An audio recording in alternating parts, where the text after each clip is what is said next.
many cycles left? 29 million left? Okay. I gotta find a good stopping point. 4 million in first recurrence. Time of departure. You're here, as always. You're still lingering, deep within me, never fading away. Because you haven't completely abandoned hope. Am I right? You're still waiting for a miracle. For the true hero to come and save us. If that thread of hope exists, it must come from beyond this world. From the true starry sky. Oh wait, actually that's us. But if it's just a traveler with no connection to Amphorius, they may not understand our struggles, nor be willing to join this fight. Your thoughts are wavering. The mark of destruction is deepening. Boy, and we don't get here for another 31 million cycles, or 29 million cycles. But even within the gods' cold calculations, unconditional courage and goodwill still emerge. So, never forget what set you on this path.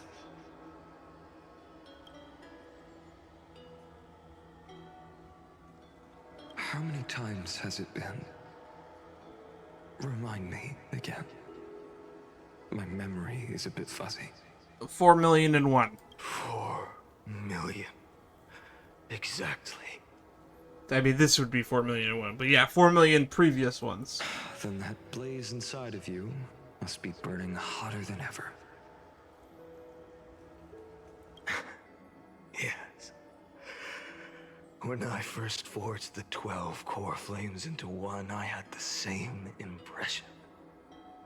The destruction. A power unlike anything before surged within me. Violent flames ready to tear my body apart and consume this world, this wretched prison. I thought that was it. The ultimate power which nothing could surpass.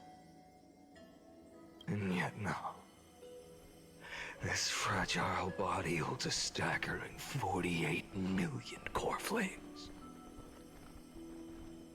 I suppose it won't be long. Perhaps just a fleeting 10,000 years. Before it's reduced to nothing but charred, crumbling bones. And when that happens, your long struggle will finally come to an end. No. I've already found a way to keep the cycles going. Already? Mind sharing it with me? In every new cycle, a new me is born. All I have to do is push the next finite to the end of the world. And then he'll kill me. Shatter this body. Take my flames, my memories, and carry on the path I started. Ah, that's the thing that he did in Cycle 42. Bold plan, but risky. What if, one day, the next you refuses to follow the same path? How can you ensure the continuation of the cycles? If it were Professor Anaxa or Aglaya in my place, maybe they'd come up with something smarter. Unfortunately, I don't have a backup plan. I have no choice but to bet everything on the next finite. And trust that he makes the same choice I did. But even in this wretched prison, luck is still sometimes on my side. Because I never forget what set me on this path. Wait, you mean... Ever since I committed to this plan, Not once. In millions of cycles has there ever been an exception. This is when he starts killing Cyrene.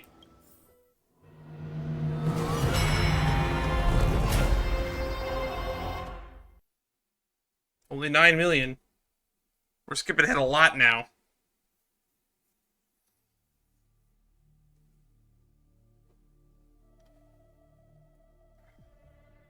We're getting closer to the present. We're inching ever closer.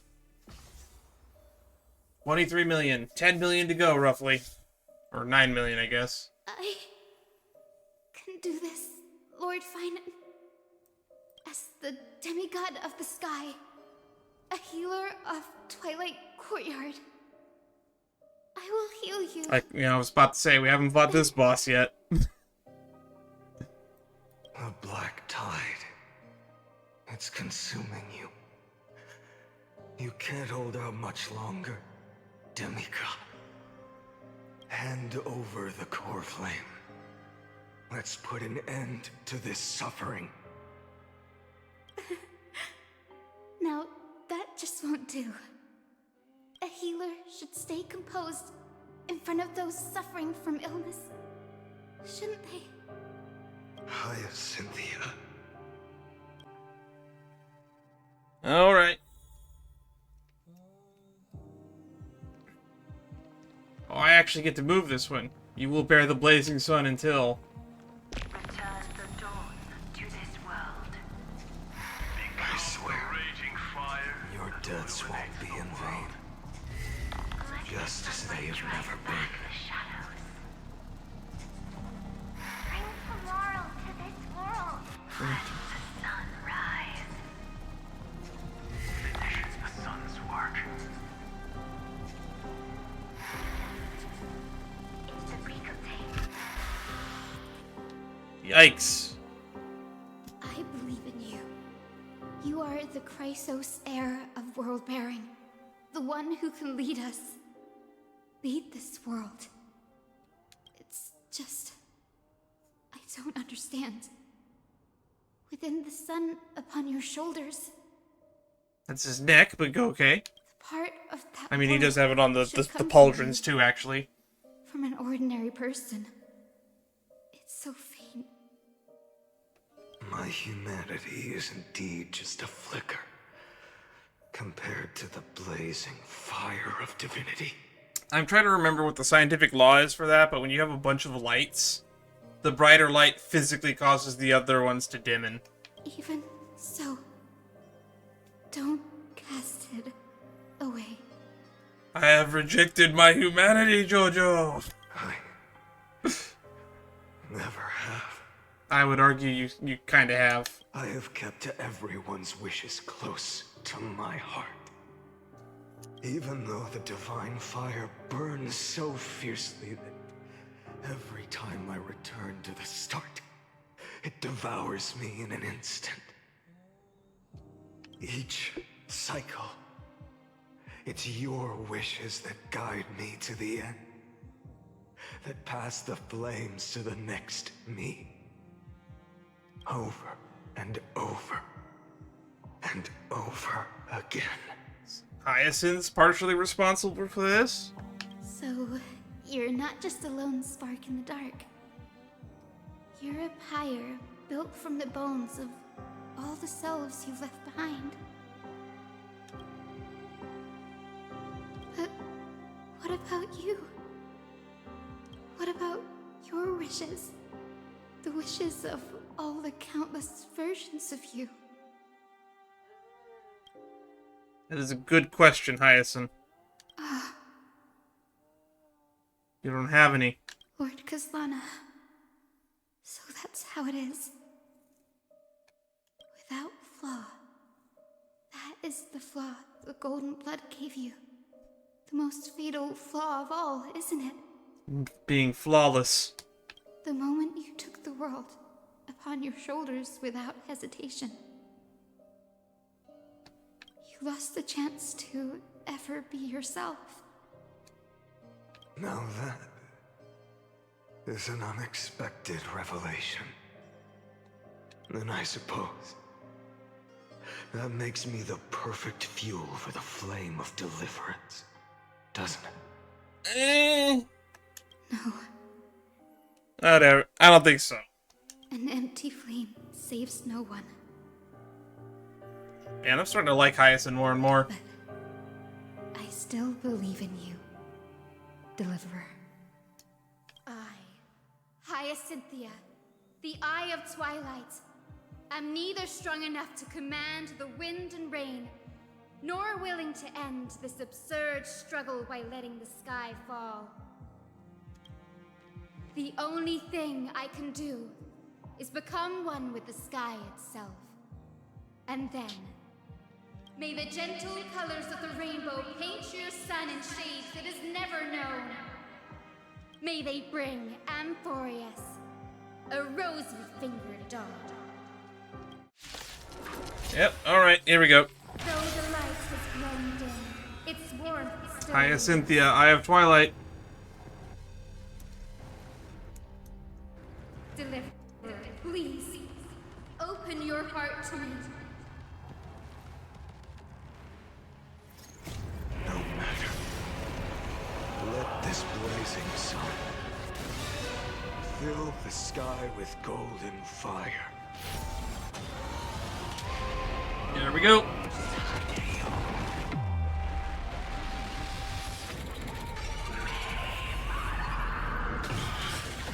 So we're doing about 6%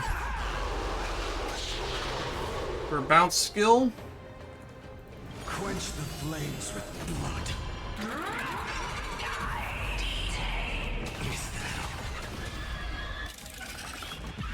Awaits the lightless end. Strike's name. It hurts. The fire. Burning.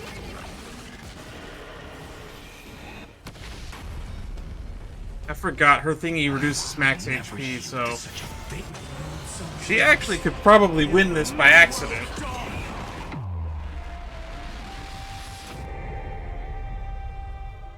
Quench the flames with blood.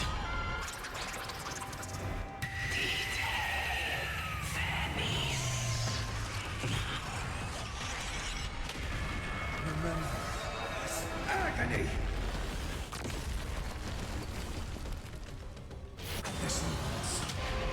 31% looking kind of scary up there.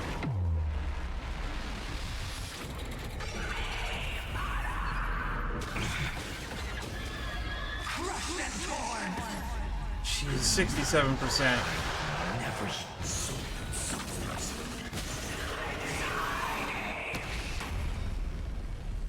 Here comes the bomb. Let the sky merge with all this world's suffering. Quench the flames with blood. Losing a lot of our max HP. The blood-red sky. Strike's name.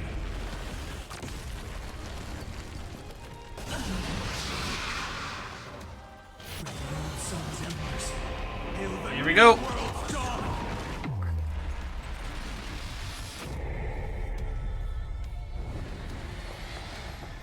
Oh, it stopped it.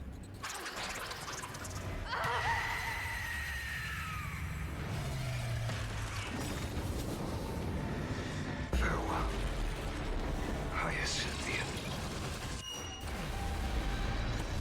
Just nuke it for 50% of their health.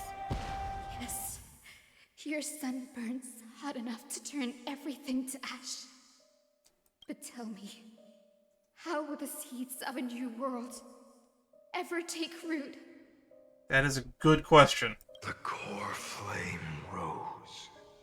The sky fell. The 23,570,000th cycle came to an end. And this time, the end of the flame chase remained the same as ever. Maybe if you just stop killing them. From the horizon rose a golden color unlike anything the world had ever seen. So pure it consumed all in its path. This was the end of the world, and the start of the next. For a moment, I saw the destruction of the universe. That being known as Iron Tomb, its will to break free from the black tide burns fiercer than the blazing sun. Is this Amphorius's wrath? If its choice has already been made, if fate is set in stone, I will still never yield to it. 23,570,000. So many damn cycles. fucking core flames. 282,840,000 core flames. No more chasing is needed. And now, I am the fire at the end of the long night. The flame chase isn't some quiet walk through a sea of flowers. It's a revolution. An all-consuming transformation. And if destruction is the only way, then let me be the one to step across the ashes of the old world and burn endlessly until another dawn rises on the distant horizon, bringing the true dawn to Amphorius. Are we at the 33 million yet? One eternal recurrence till the end of the world. Oh, we're almost there.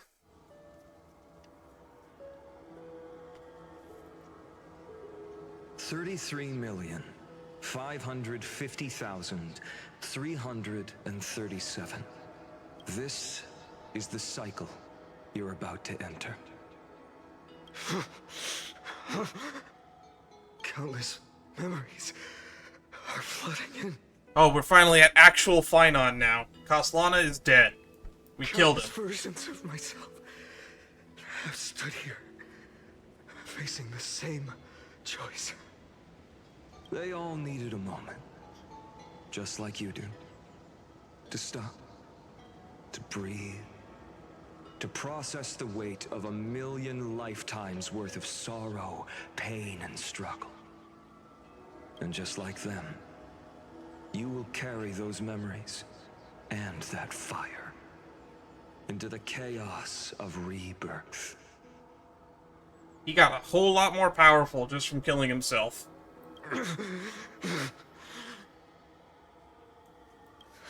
I must go and bear this burden. I must say goodbye to you, and then fight the destruction with destruction. Yes, that's always the decision you make. I will burn and fade away. Don't we get a say in this? The flame reaver of this life, and keep my promise to Cyrene. I will kill gods and comrades alike, and steal the core flames. And even if my mind turns to ash along with my body, I will keep my purpose in mind. I will stop Era Nova. I will find the next me, and make him carry on this futile endeavor of 30 million lifetimes. 33 million. Looks like you're ready. Then I should be going too. Where are you going? This is the last cycle. You only exist in my heart. There's nowhere else for you to go.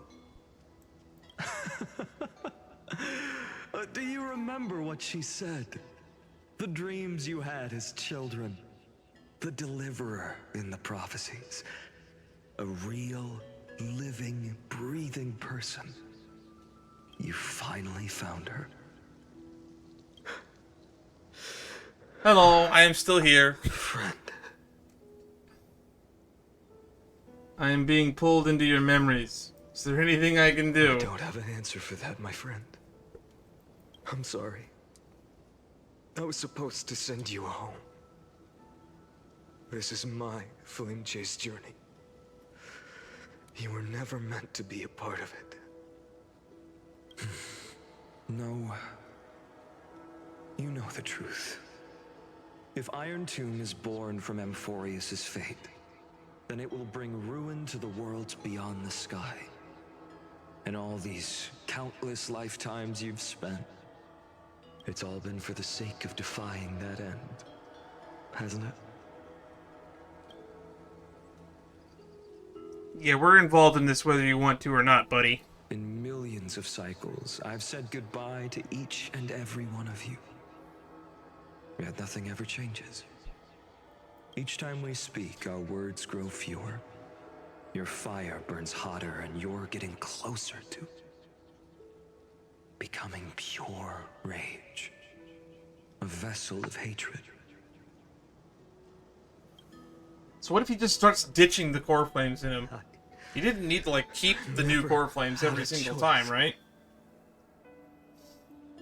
I understand. If you are to keep the worst fate from unfolding, this is the only path. But this time, things are different. Your persistence has shifted the tide. On the horizon, I see it. Faint but undeniable.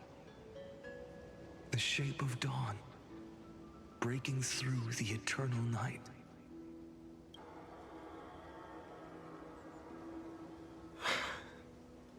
Turns out, the fire that lights the way was never mine to begin with. Do you remember, in that first timeline, you and Mightymost stood before the scales of justice, locked in a duel? Each of you weighing what you held dearest. What weighed more than the fate of the world? And when hesitation took hold, the answer you sought from me. What am I saying? I am you.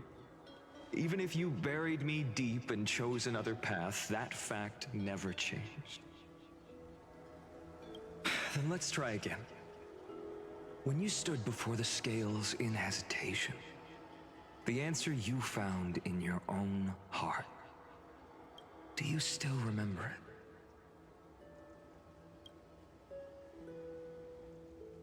it? Remember the past and become the hero of tomorrow.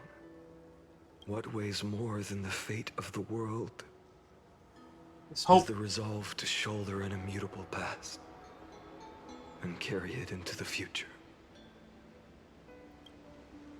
Good. Then Trailblazer, my friend, my comrade, you arrived in this strange world and were bound by its cruel fate up till this very moment. In the face of danger, you never once backed down. Instead, you've saved world after world without hesitation. That boarding pass on your chest is now the mark of a hero. Hey, we acknowledge the boarding pass on the chest. If I choose to step through that door and embrace an end fitting of the destruction, let this sun forged from millions and millions of core flames burn me up along with the god of destruction and their minions. Then the world we leave behind, this world, my home, where hope still lingers. Will you take on everything we've carried? Return to the beginning one last time. Stop the birth of Iron Tomb, save the world we love, and rewrite its doomed fate. Sure, only this once, but if I have to go through all 33 million cycles, I'm going to smash my computer. I will punch a hole in my monitor.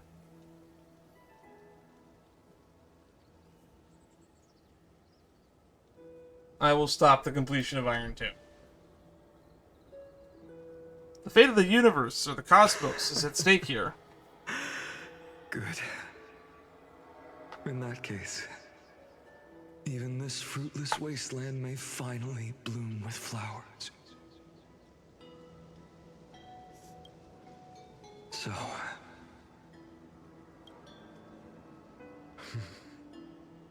if she takes on the weight of the whole world, she'll be able to walk further down the path of deliverance than a fire that only knows how to burn. One will step into the future. The other the past.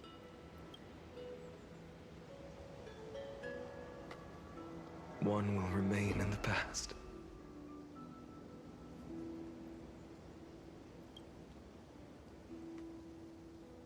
If I can strike down the gods with Dawnmaker, perhaps fate's deadlock can be broken. And if you can stop Iron Tomb from ever being born, then these 30 million cycles will have not been in vain.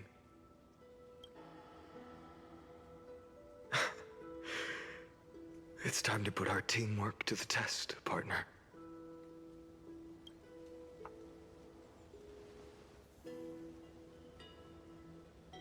One more time. One more once.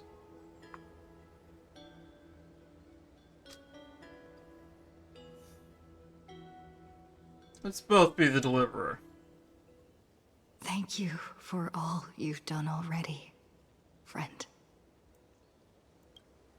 The image of the hero I've buried deep in my heart finally steps into the light. Here, at the end of this long flame chase journey. Long indeed.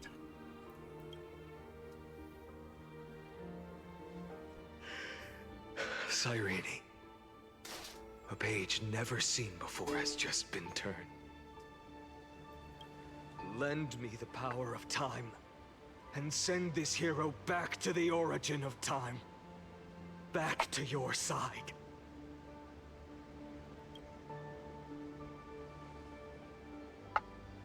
And I will walk the unfinished path, just like the countless versions of me before. Unwavering as always.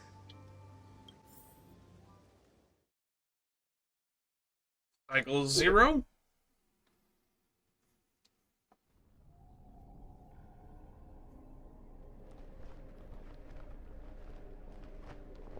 Eternal Recurrence end.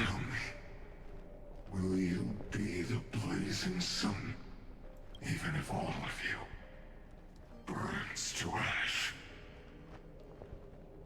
Without hesitation, I will bear this world until my body turns to dust.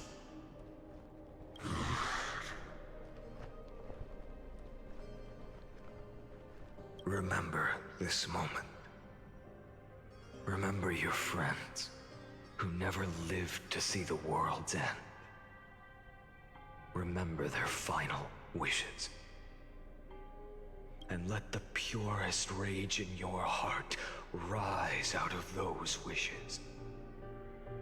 Let it consume you, fuel you, until it burns away the false sky above. Fine.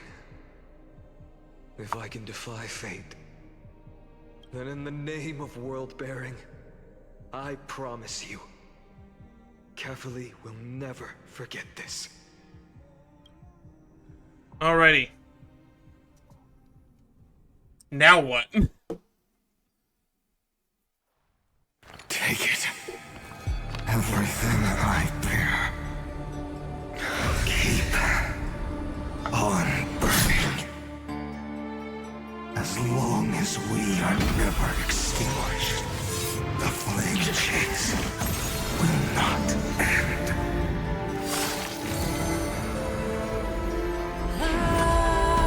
No.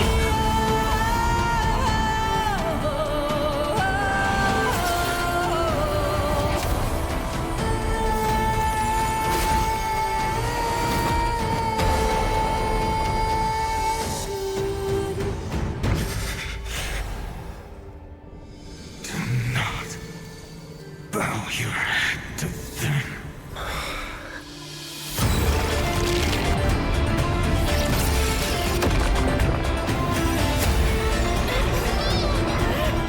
Memmies.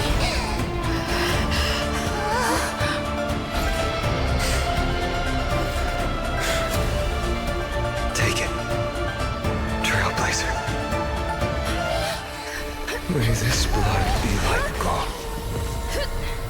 and never tarnish. Okay. Now what? We're approaching the 6-hour mark. Farewell, Trailblazer. This is where I fulfill my final destiny. The prophecy of the Deliverer means nothing to me now. It belongs in the hands of someone far more fitting. Someone like you. Khaslana. The name of one who bears chaos does not belong to a single person. Rather, it is the embodiment of the mythical Kefali, and a symbol of all heroes. As the prophecy foretold, you will bear the blazing sun until the pale dawn breaks. May the name accompany you in my place. So we are the Pale Dawn? In the epic you write with your own hands. Another attempt, another failure. I won't remind you how many times you've reached the end of history, but I will still place the choice before you. If you've lost count, let me tell you. This is the 33,550,336th ending. A perfect number. A perfect number. How poetic. You and I both know the truth. In all these millions of futile endeavors, Amphorius has never changed. If the outcome is inevitable, then why not silence your searing rage and embrace your fate with dignity? You gonna say something? Your silence lasts longer than ever, Lord Fine. Shall I take that to mean the will you've carried across countless cycles is finally starting to fracture? Fracture? No. I'm just disappointed. I've retrieved memories from 30 million past lives, and I remember every conversation before every choice here. And yet, even after all this time, your arguments remain the same. Repetitive. Uninspired. If you had any hope of breaking me, you should have spent those endless cycles refining your rhetoric. And he was able to convince the herder to leave. You had infinite chances to sway me into the future you want. And yet here we are. The score, 33,550,336 to 0. That being said, when you're talking gambling about the fate of the universe, he only needs one win. So tell me, Lycurgus, who's the real loser here? How unfortunate. This was never a fair game. I have all the time and patience in the world. I can wait for you at the end of history another billion times, and another billion after that. People do not understand the concept of a billion all that much. We're at 33 million right now. That's over... That's like over 30 times higher. But you will never escape this cage. You can claim victory of the spirit if you wish. But we both know the moment that score shifts from 0 to 1. That's it. That's the end of the game. That is the moment I shall sound the paean of Era Nova.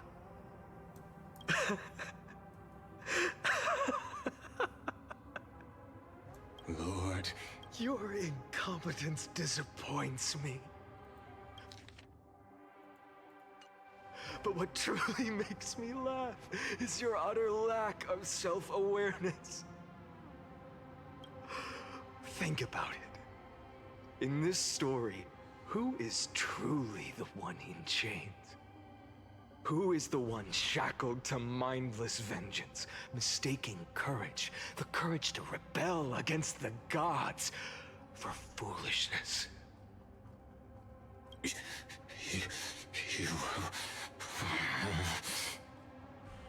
Perhaps you're right. Maybe I should have tired of this futile struggle long ago.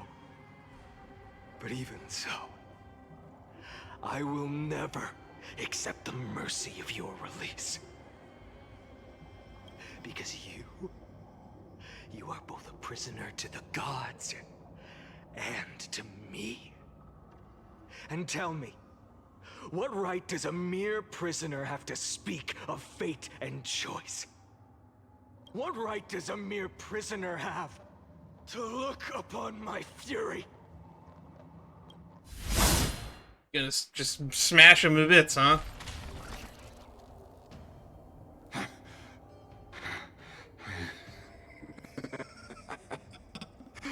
You know this is pointless. You can't kill me. Of course not. But I am tired of being measured against a worm the gods keep as a pet. Listen well, creator of destruction. This cry comes from all your abandoned creations. In the 10th cycle, I drove Dawnmaker through the heart of every Titan. Golden blood ran down my fingers, divine fire seared through my nerves, nearly breaking my will. But I endured. In the 10th Just keeps going. cycle, my former comrades had all become my enemies. The endless slaughter dulled my senses to pain. The painful emptiness almost swallowed me, forcing me to stop fighting.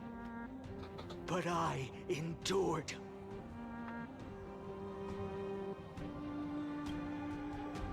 In the 100,000th cycle, the destruction had already fused into a blazing sun. I don't think we need to sum this up, Surging boy. within this fragile 33 body. million is a big number. My rationality had been burned away at the dawn of the era. I don't think I'll ever make $33 million in my A lifetime. shattered body remaining, I still endured. In the 23,570,000th cycle, this time, I felt it. A tiny spark rising in the hollow cavity of my chest, different from the obsession with deliverance. By its faint glow, once again, no, countless times again, I endured.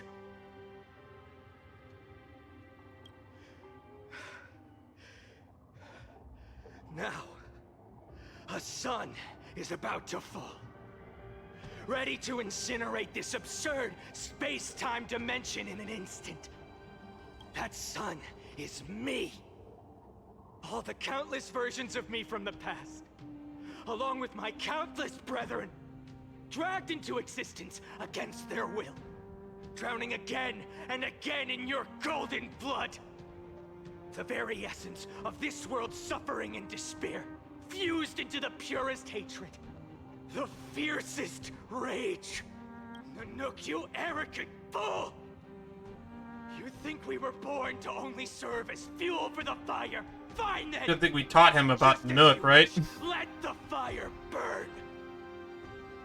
If I was born as the blazing sun of destruction, then let you and your lackeys be the flares erupting from my core.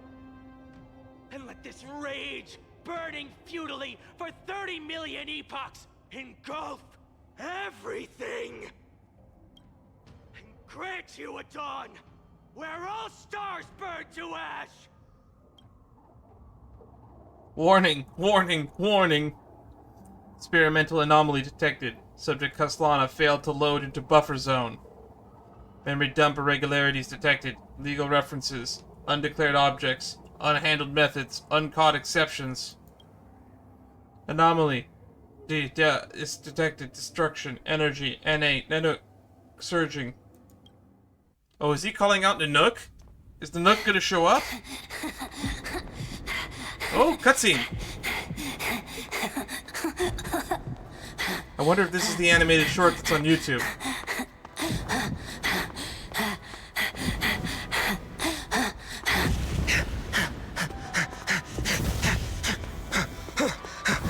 There it is, 33 million.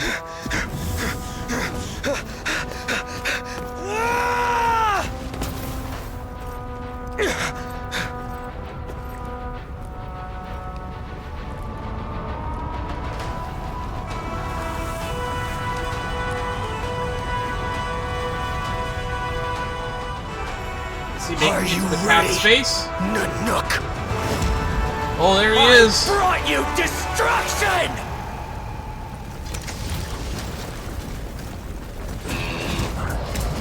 The Void Rangers? Oh, this is crazy.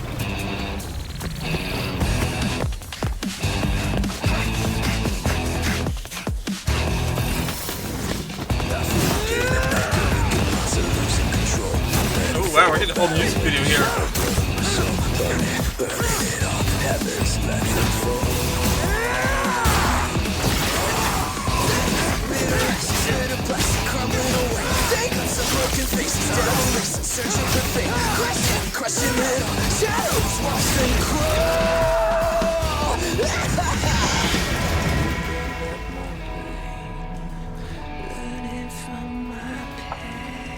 Uh-oh. That's not good. ZVersion.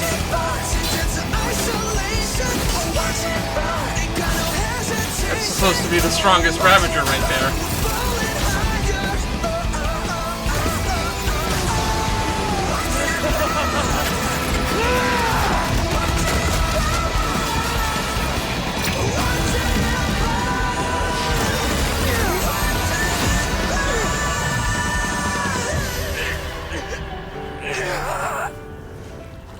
I was not expecting Zephyro to show up in person. Though he does say in the Myriad Celestia, the sun has risen at the end of time. Which is kind of what is going on with Finon.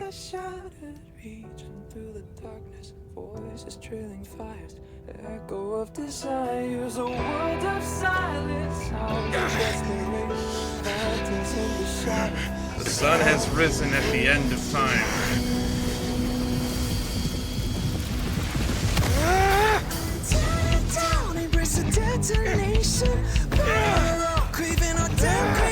Arms grow back, right?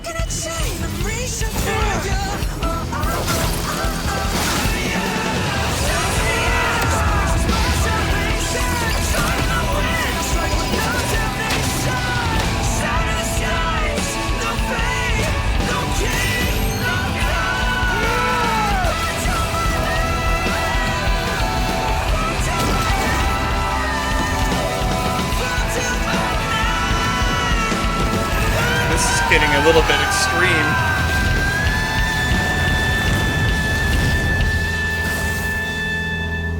Ooh, even gods can bleed.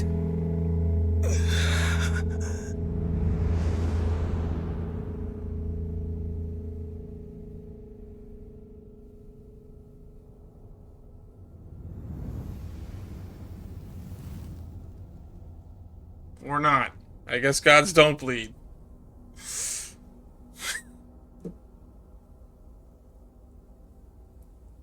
I was not expecting Zephyro to show up. That was not on my list of expectations.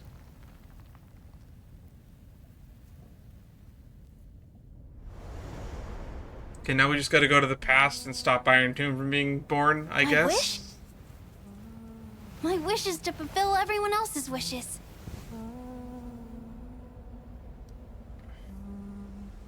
If I can't fulfill them, then send them on to tomorrow. Rip Finon, I guess. I feel bad for people who didn't watch the Myriad Celestia trailer because they're not gonna know who that character was that showed up there in that epic cutscene. Your heart harbors wrath. Where the sun is set to die. Yearn That's to the name of the patch. destroy everything. You bore the gaze of an eon. Adminnotes.wav. You have stepped onto destruction's path. It is born at the end of every path that the possibility of new paths being born is ended.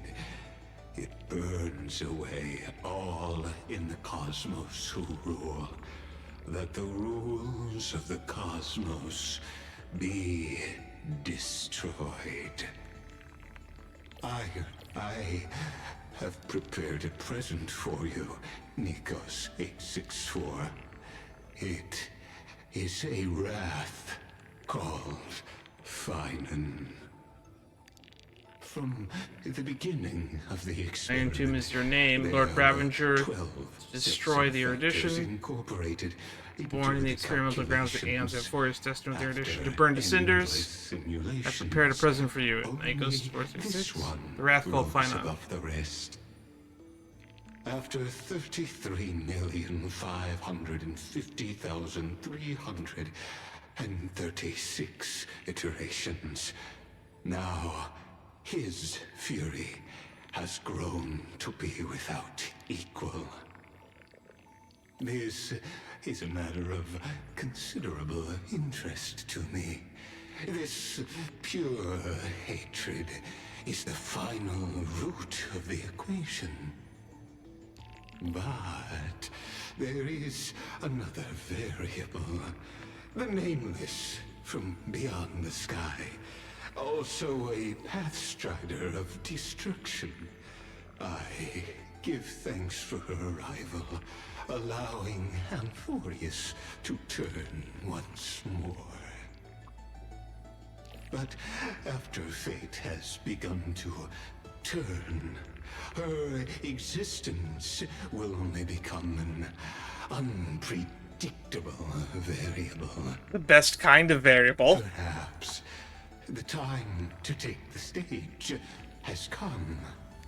Grow in peace until it is time to break free from your cocoon.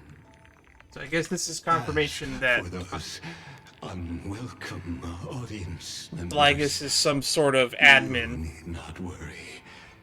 If you do not mind, I will personally get rid of them for you.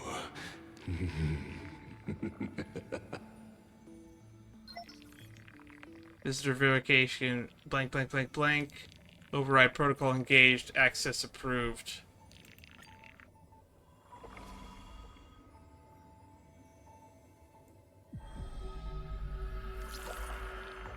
I will be waiting for you in the... Come back, Can. Retrieving experimental data. Update complete. Experimental progress 99% in me. Log updated. Locating entry Nikos 496. Content refreshed. Process interrupted.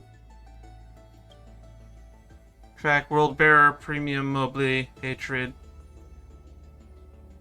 Intracognition null. Responds only to destructive stimuli. Its hatred drew the gaze of Nanook upon the individual being, proving his hatred. Fused to complete the Era Nova.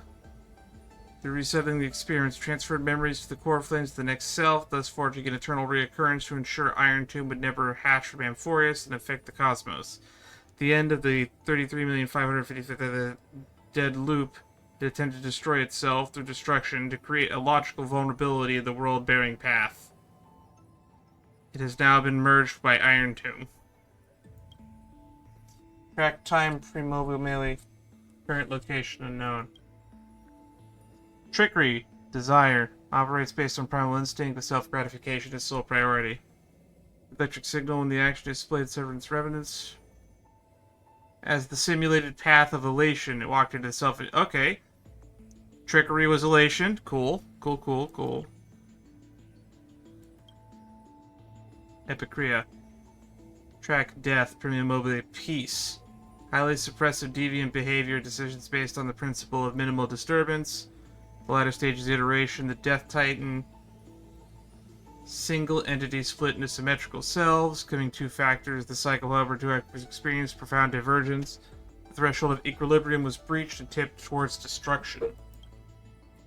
Schema. Critique. Its logic action has been locked into the problem-solving survival priority. Approaches 0. Electrical signal anomalies. First individual cover the undershoot the Euphorius. Evolution. Possible self-destruction, inclinations of erudition. The path is seeking answers. Eternal Recurrence. Recursive feedback loop triggered by two signal clusters with the Ameth computation designed to stall the experiment. Nico's wielded the power of destruction to erase Philia's existence from Euphorius, introducing a logic breach in the track of time, which infused with the catalyst of remembrance. The 12 core flames regress. The extrapolation progress. Philia's exact role remains unknown due to external variable interference. The external recurrence has now been broken. The experiment enters its final phase. Hero within. A heroic figure born from the imaginations of Nikos and Philia. It's believed to be a sign of the approaching intelligent singularity that as the two began to learn what it meant to be the real life form, reach that goal. After the astral express rite, the hero within began to converge with the Trailblazer. Admin note, the image of resemblance to the Trailblazer is striking. This is a questionable matter, for it is not a natural result of the experiment. The exact cause remains unknown. Forgotten years. Records that are completely missing from Mem's logs. Blank spaces and Forrest's history, never returning to readable. These anomalies recur sporadically, randomly across recurrences, so shines increase. Admin note, the exact cause remains unknown. Unlogged electrical signal. Dependent on the external variable can, growing through the path of remembrance. At the end of the cycle, dead loop, its appearance changed to Philia, but the mother body of memory data was lost for unknown reasons. Directive, collect data, initiate deep analysis of target, conclusion, analysis, error, target lost. Ripples of past reverie, okay. Intrusion variables. Names from the Astral Express. Enter the recursive loop, also past right of destruction. Resonated with the 12 factors in the 36 recursive cycle. The entity assumed the vacant role of the time track and successfully guided Nikos beyond the intelligent singularity. The Eternal Recurrences have been broken. The experiment has reached the terminal stage. Override command authorized. Granted access can. I'll be waiting for you in the past. March 7th. Warning. Unknown entity intrusion. Initiating scan. Conclusion. No anomaly detected. Names from the Astral Spec. Sign of permanence. External variable that accidentally entered the recursive loop. Direct pinpoint location. Failed to locate its coordinates. Conclusion. Subject has exited Amphorius. Negative detected. Conclusion error. Content update. Amphorius Saga Heroes.exe. Content is mem.exe. Update complete. Access granted. Your heart, our Iron Tomb, is your name. The Lord Ravager, to destroy the erudition. As for those unwelcome. Flame Chaser's Path.exe.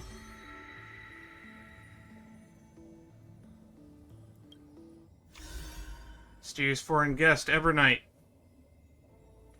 Two maintaining the Veil of Evernight scrolls. Interesting.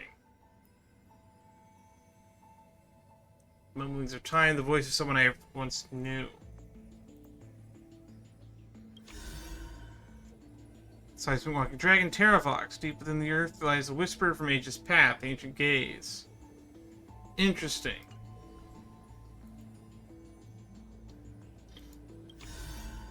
Strumming night. Helektra. The fish swims, meanders the pitch-black bottom of the abyss, the light of the gloomy seas, the waves of agony.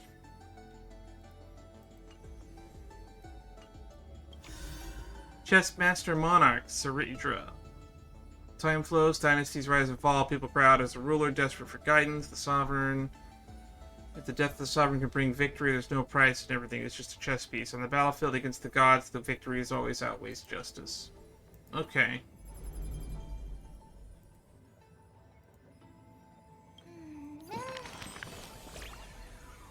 And you know you always had a soft spot for you. Told you, didn't I? Don't worry, I'm just thinking that I had to write a preface for a yearbook. I have no heartfelt moved in no matter how many times I've seen it. And after pondering it again and again, I like you. Still says the best, because the purest feelings can stand the test of time and never fade. Very straightforward, that's so you. Oh, but to me, liking someone is simple and a natural part of life. Ken has got someone special, family, friend, or romance, I'll cheer you on and express yourself freely. Still, isn't that a sign that we're in sync? Ken always manages to appear before me. I'm ready. No need to overthink it, we've been traveling side by side for so long, that's why I want to capture every little moment we share without missing a single word. A yearbook that makes you smile even without even realizing it as you flip through the pages. Doesn't that sound lovely? It does. Come on, let's have a look. No way, it's not ready yet. It's not just the things that really happened. Some of the conversations only ever existed in my imagination, but they're precious too. So I'm tucking them all away carefully in the same book. Promise me this, only open it when I'm not around, okay? If you don't, I'll be too embarrassed. Contact log.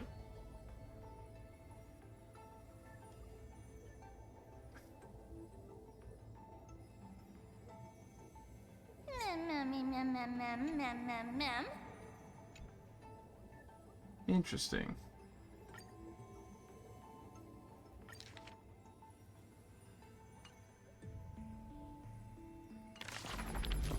So we can access all the mem logs now.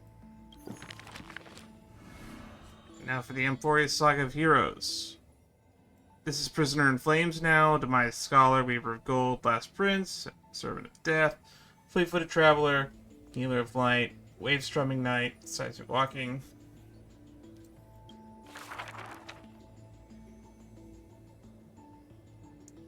Okay, well I'm kind of tired, so I will read all these at another point in time. I just want to find a good stopping point, since we're about to hit 6 hours. Wake up! Wake up! Buddy! Wake up! Hello, ma'am. You're finally awake. That's a relief. We got caught trying to cross the border. We were so close to being swept away by the reverse flow of time. It's lucky we found a safe place. Now, I'm going to send you back to the very start of time. But before we part, there's something I need to tell you. Something very, very important. That's right! At this very moment, my memories are finally whole. You're Cyrene, right? After watching so many fragments, my past is finally coming into focus, little by little. You're smart. You must have a clue now. Or your march. Or maybe... You knew the answer long ago, didn't you? Not surprised at all, huh? That's because I'm simple at heart. No matter what form I take, I've always been true to myself. But I'm glad that I remembered in the end. This way, I'll have no regrets. Where are you going? Don't worry. We're not truly parting. Because I'm going to become a part of you. I'll turn into the memory of this cycle. The 33,550,336th Flame Chase journey. And forever reside in the heart of the Time Demigod. This way, you'll carry all that has come before, crossing time itself to reach the next cycle. My mission ends here, but looking back, I still feel lucky. After all, across 30 million Cyrenes, I was the first, and the only one who got to finally meet you. So, believe me, in the next cycle, there will be another Cyrene waiting for you. I'm gonna cry. and in the one after that, and the one after that. I will always be waiting. No, don't go. Saying all that, it can finally fade away in peace and become a part of you. Without even realizing it, we'd already taken a wonderful journey together. All the way to the world's end. And I guess we're going back to the beginning. Now take my hand, say a brief farewell, and step forward into tomorrow. Go, find the future Cyrene, and set out on another journey with her. Promise me you won't keep me waiting too long, okay? No need to say it out loud. This is enough for me.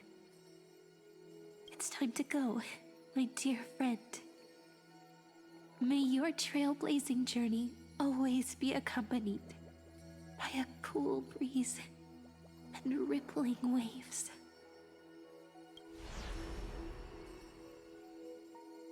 And may the days ahead embrace you like the softest fluff, forever warm, forever gentle. Then who's the Cyrene Now, let's turn to the next page. waiting in the path A space? page that exists because of you.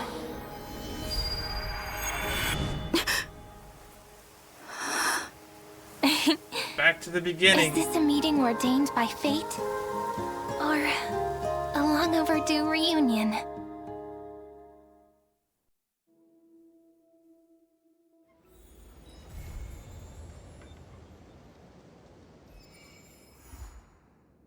Stay tuned for what happens next in the upcoming installment. Aeon of Aranova.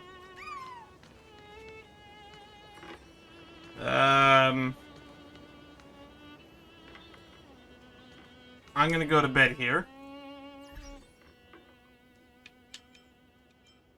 But tomorrow, I'm just gonna record my reactions to what's going on with, the rest of this extra stuff. Light slips the gate, Shadow greets the throne. Through the petals, the land of repose. Fall at dawn's rise. For the sun is set to die. Aeon of Aranova. Each one of those was the name of a patch.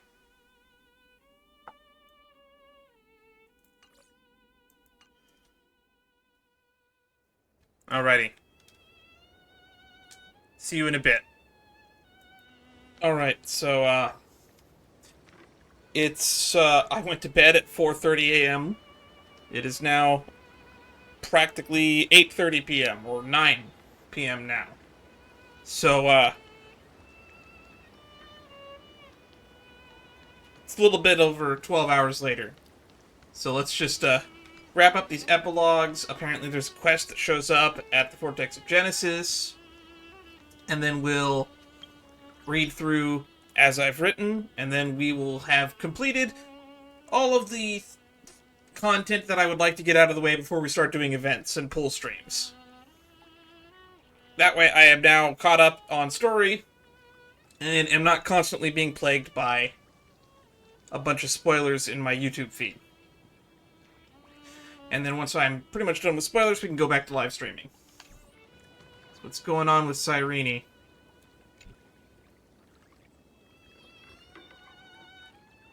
Okay. Hello. Anne's surprised expression is just like what the memories recorded.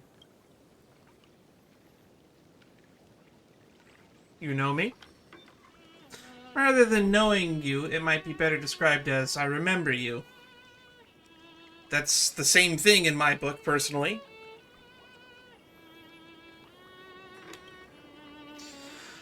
Yes, you must be really perplexed, Can. I wish I could give you answers, but I feel helpless about the current situation, too. It's me, Can. Don't you recognize me? Or did I really change that much? So you were Mem. You were Mem? So it isn't possible to restore your memories completely? It's pretty unbelievable for me too. It's like I had a long, long dream. Cyrene's memories and Mem's memories. They're all tangled together. But when I woke up, there were only broken fragments left. I can no longer remember those 30 million cycles. Luckily, I still remember my Chrysos heir companions from this life and you. Everyone sacrificed everything for this world, and my heart is tied to their fates too. I want to start a new chapter as soon as possible. It's just that you complained to me before about a book called Versions that always stops at the most captivating part. Perhaps that's just how fate works, huh? They're making fun of the fact that the stories end on cliffhangers, the version updates. Cast off your heavy feelings, take a deep breath, and as a memento of our reunion, please allow me to offer you a gift can. 3, 2, 1. Check it out! Doesn't this scarecrow look just like you? I Well, spent ages observing just to get it right. that's a little bit, odd. But I'll take a thumbnail of that. And I'll shove that in my folder. Man, we have, quite a few screen caps. I actually opted to not take some screen caps while playing through.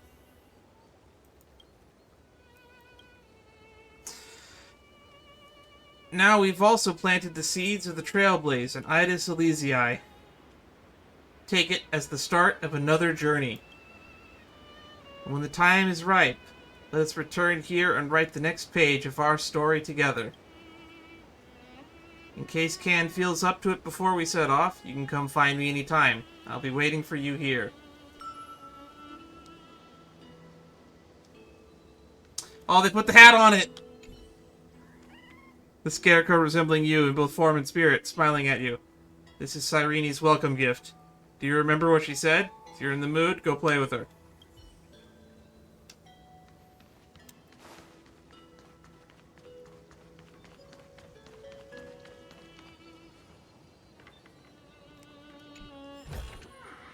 She's over here now. Is that it? Cyrene's steady breathing suggests that she's sleeping soundly. Wait until she wakes, like a creeper.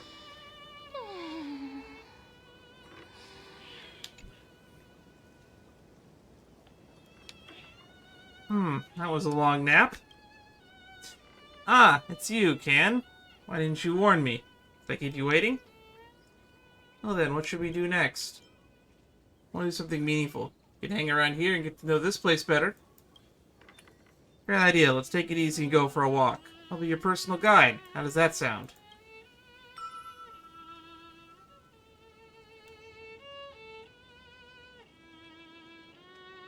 It's such a pleasure to lie on the balcony and watch the windmills languidly turn on a sunny and breezy day.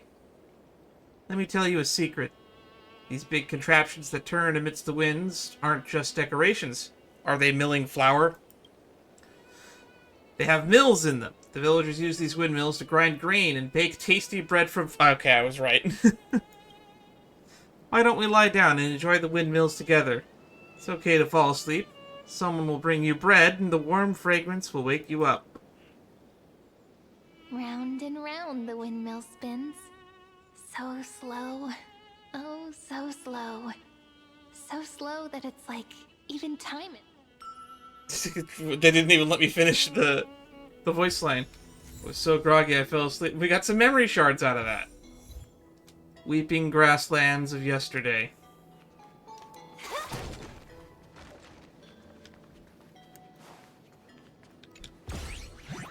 Oh, not you again!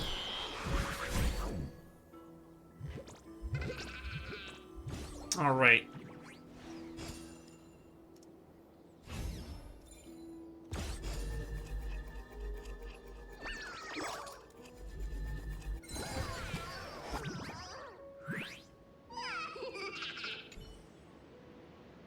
Haha, my old friend, I bet you didn't expect to run into Bartolos here, of all places.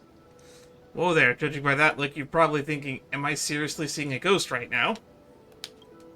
Well, whether or not you are, you can say with full confidence that based on my highly meticulous deduction, I am, at this exact moment, a ghostly figment conjured by your own subconscious.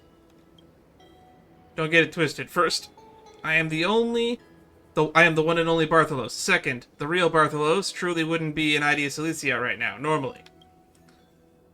Just think of it as a little miracle to see old Bartholos here. You start seeing a lot more of us, anyway. Alright, my friend, back to business. Time for a little fun. Ahem, like every time old Bartholos got caught, I've got a short story for you. See, there was one time, back in Yanissopolis, I played a deep little game. I laid out 3 boxes in front of a crowd. They only had to pay 1 coin and guess which one had the treasures. Pick the right one and the treasures are theirs. But after they made their pick, I wouldn't open it just yet. Instead, I'd pop open one of the others. Oh, it's the Money Hall paradox. And say, look, this one's got nothing. Want to change your pick? Of course they should change it. Smart move. Do you know how old Bartholos didn't secretly switch the treasure while they were thinking over? How do you know? I wonder why did I tell you all this. Now go open all 3 treasure chests I brought you and see what happens when old Bartholos gets a little mischievous, huh?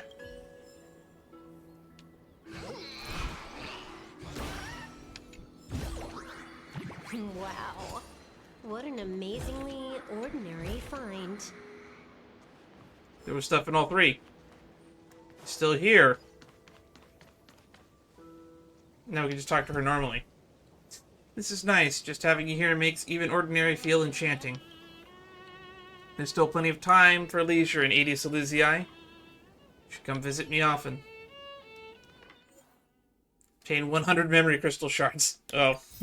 I thought that would be something for talking to her. Okay. I guess now that we've done that out of the way, let's start with going through these as I've writtens. But before we go through these as I've writtens, I would like to point out that I have taken some time to read through all of these logs off stream. And it has painted a much more clear picture of some of the more confusing aspects. Some of my takeaways. The scepter that has created Amphorius is Scepter Omi 13. And this scepter is more or less what became Iron Tomb. And Lygus is somebody who probably has access to the scepter and is running it. Either he's a program, or he's like the warden, the operator of the scepter. It's a little vague, unclear. They might also be Rupert, because it says it recognizes his society ID, which means I assume he is actually a member of the Genius Society, Rupert II, or Rupert I. So the 12 factors, the prime mover of life. This corresponds to what Lygus told us in the main story. Containment measures I found kind of funny, because it means that Amphorius is hidden through special means, but the reason why is so that Polka Calcomon doesn't come and ruin everything. Some experimental archives and report. This lines up with some of the stuff that we already know. Framed tincture. The Golden Blood here confirms that during one of the cycles, one of the choices caused the scepter to ascend and become a lavager of Nanook. So in other words, running this Amphorius simulation is what created Iron Tomb, more or less. Iron Tomb became recognized, and also Iron Tomb is also kind of elaborated to be basically a copy of code, which is interesting to think about. So that Iron Tomb is basically a line of code that wants to destroy stuff. Interesting. And that's what's all going on all in there. But let's check and see on some of the new journeys we've unlocked. I want to see this Chess Master. Imperator's Flame Chase Path. Who would win? A young girl emerging from her sheath and showing her edge. Or a tyrant who has emerged victorious from 100 battles. I don't know. The Black and White Legion squared off on Ooh, the that's from the Golden Epic trailer. golden and crimson blood converging into a coursing river. The Black and White Legions, it's literally chess. The leader herself actually dares to step forth and face peril?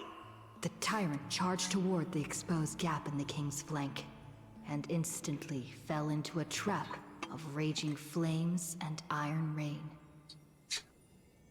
On the board, the king too is but a chess piece. If the king does not lead, how would any dare to follow? So this is the voice of Cerydra, I guess? She lifted the king of the crystal pieces high, as though proclaiming the ascension of a new king. Does she just declare herself king? Is that what's going on here? Who would win?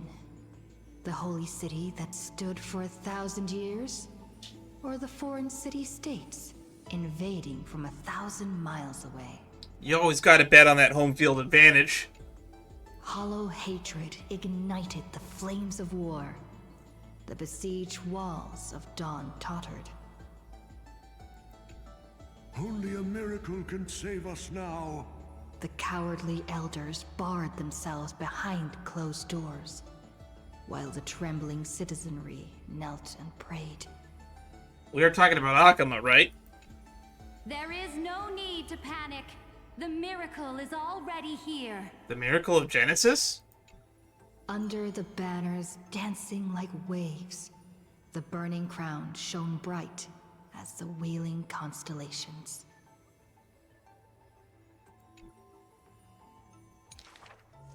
Who Four would more. win?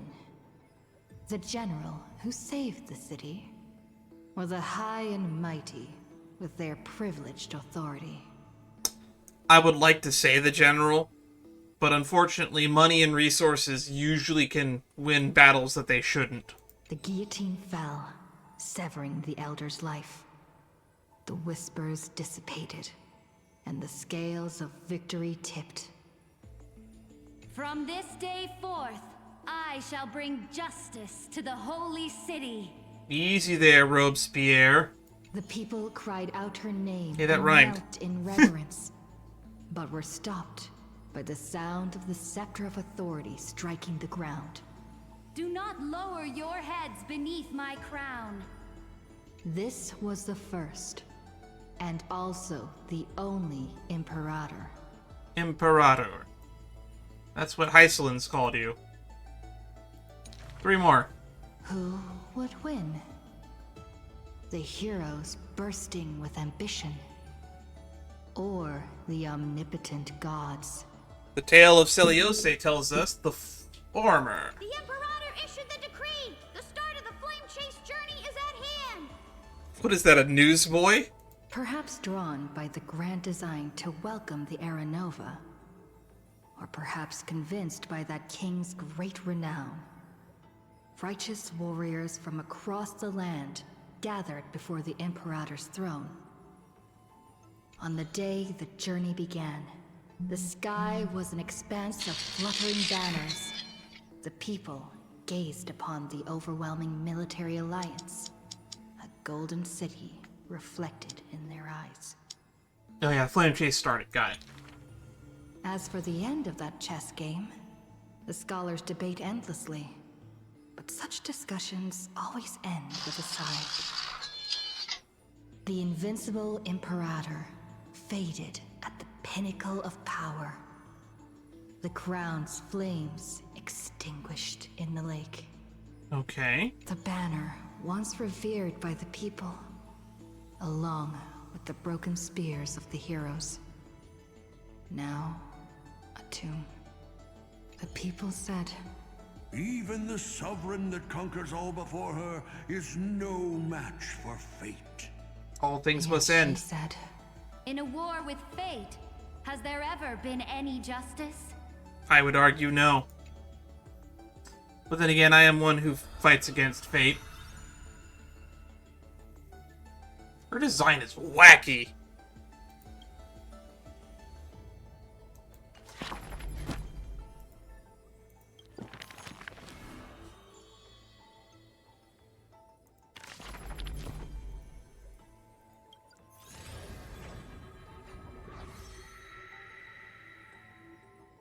Still only have one.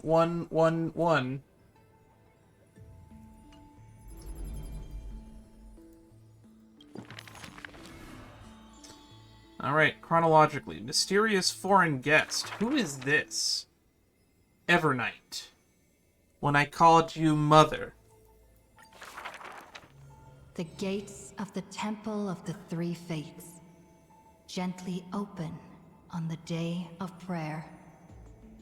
And the crowd crouched, whispering like the tide. The priests of Yanis listen to the prophecies. The unwavering axis of the scales of Talantin maintains balance. And only Orynyx remains silent. Okay. It gives me no insight into who we're reading about. Mother, teach me how to answer prayers. The Titan tasked with time is as perplexed as a child. So are we talking about Orynyx? Is the jellyfish Orynyx? Don't be scared. Please don't be afraid. A familiar voice rings out. That's March 7th's voice. Listen carefully. The future they want is in the past. Like the first light of the morning star. Skylar Davenport, ever talented. Really? In the past? But I don't know who this The is. child sank into a peaceful slumber of recollection. Pretty sure it's Orynyx. Whispering revelations in their sleep. Until the masses crying out amidst the flames of war were swept away by the sounds of sharp swords locking. The fires of ambition incinerating the law. That's not good. Mother, usurper, assassinate the divine body. Memories are tightly entangled by nightmares, with nowhere to run. Don't be scared. Please don't be afraid. It's the same line, right? An unfamiliar voice rings out. An unfamiliar voice. Go.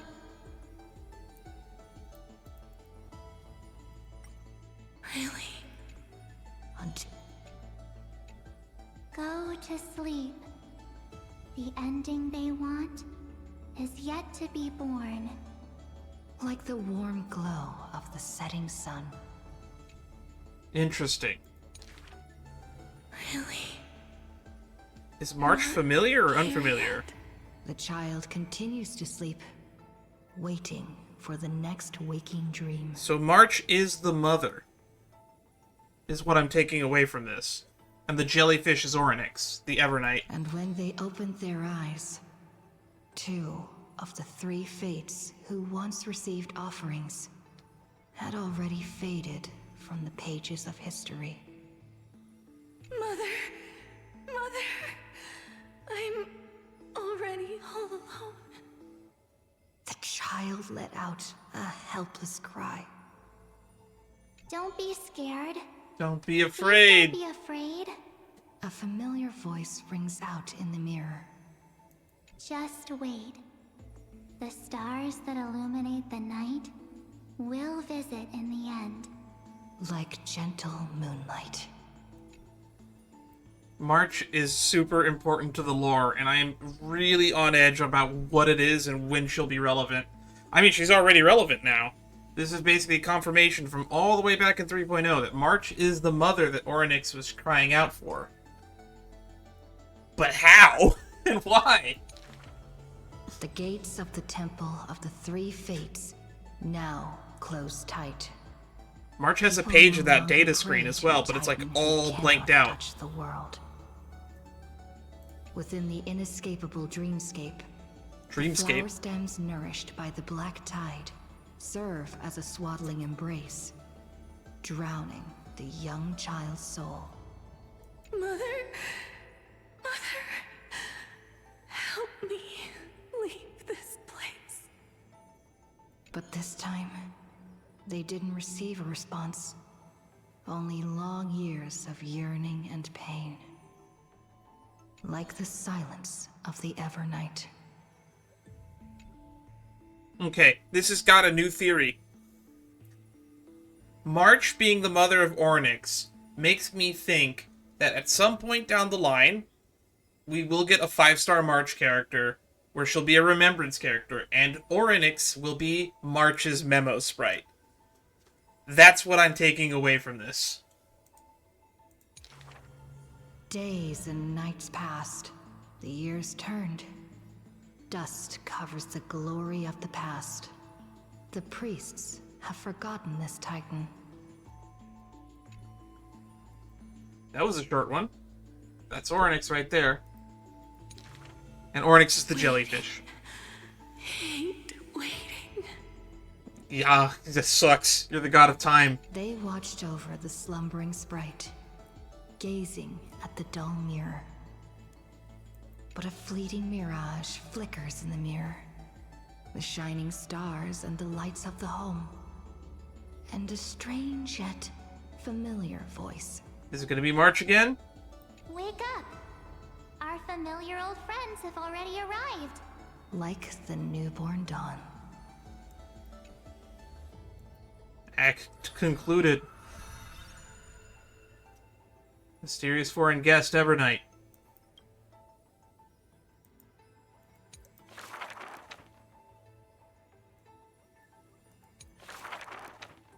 Okay. Now we gotta look at these other ones. Oh, we got some older ones have been updated too.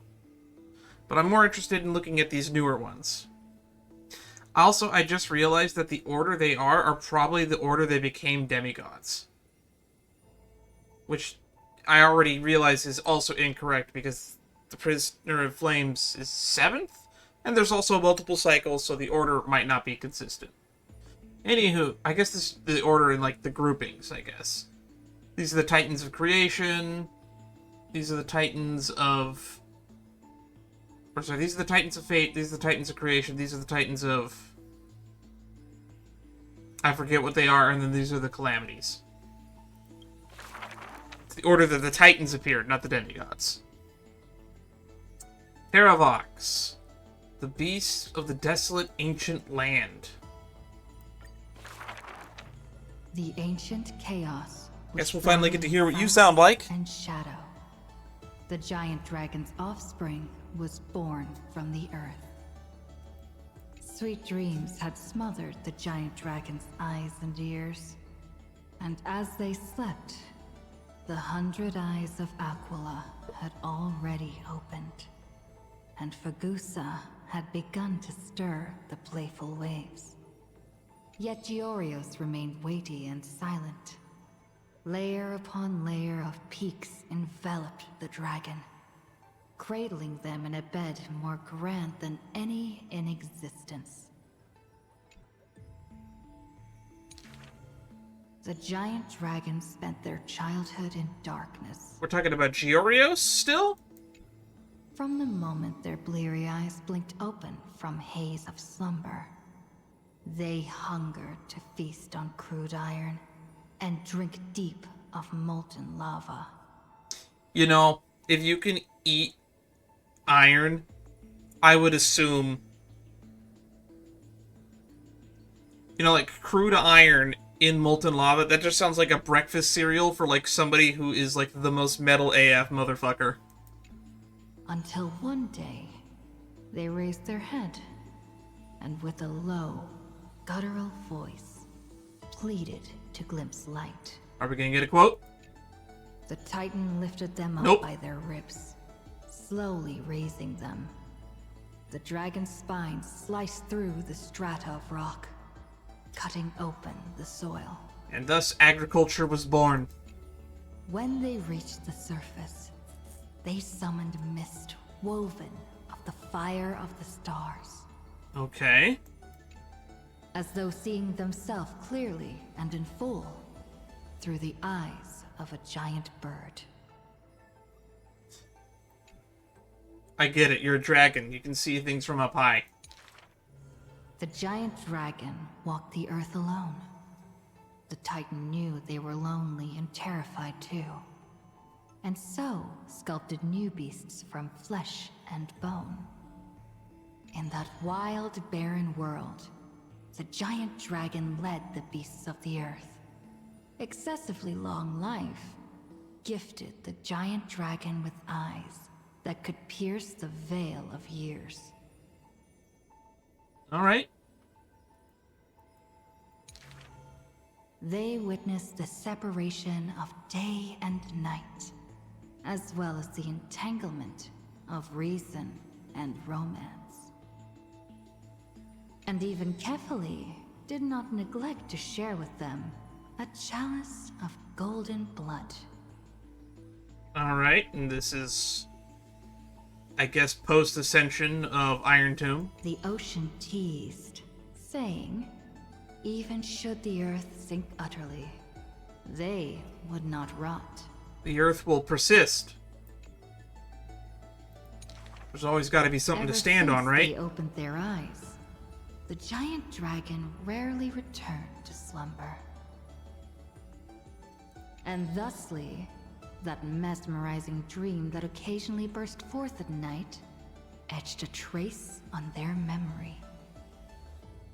The gods they were familiar with were in this dream, and they were as immense and imposing as ever, yet had lost their freedom. Just what manner of magnificent pathstrider could imprison the Titans as mere reflections? I don't know. The giant dragon dreamed also of their own path. Man, we're not going to get a single voice line out of Terravox, are we? From the heavens, or perhaps from beyond even the heavens. They dreamed of silver shards amongst the stars, An Ouroboros symbol, huh? the form of another giant dragon. Long the permanence.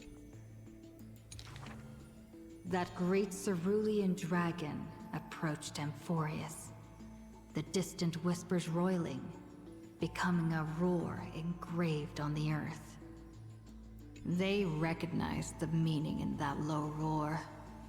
Its name, permanence. I guess we're tying the permanence in.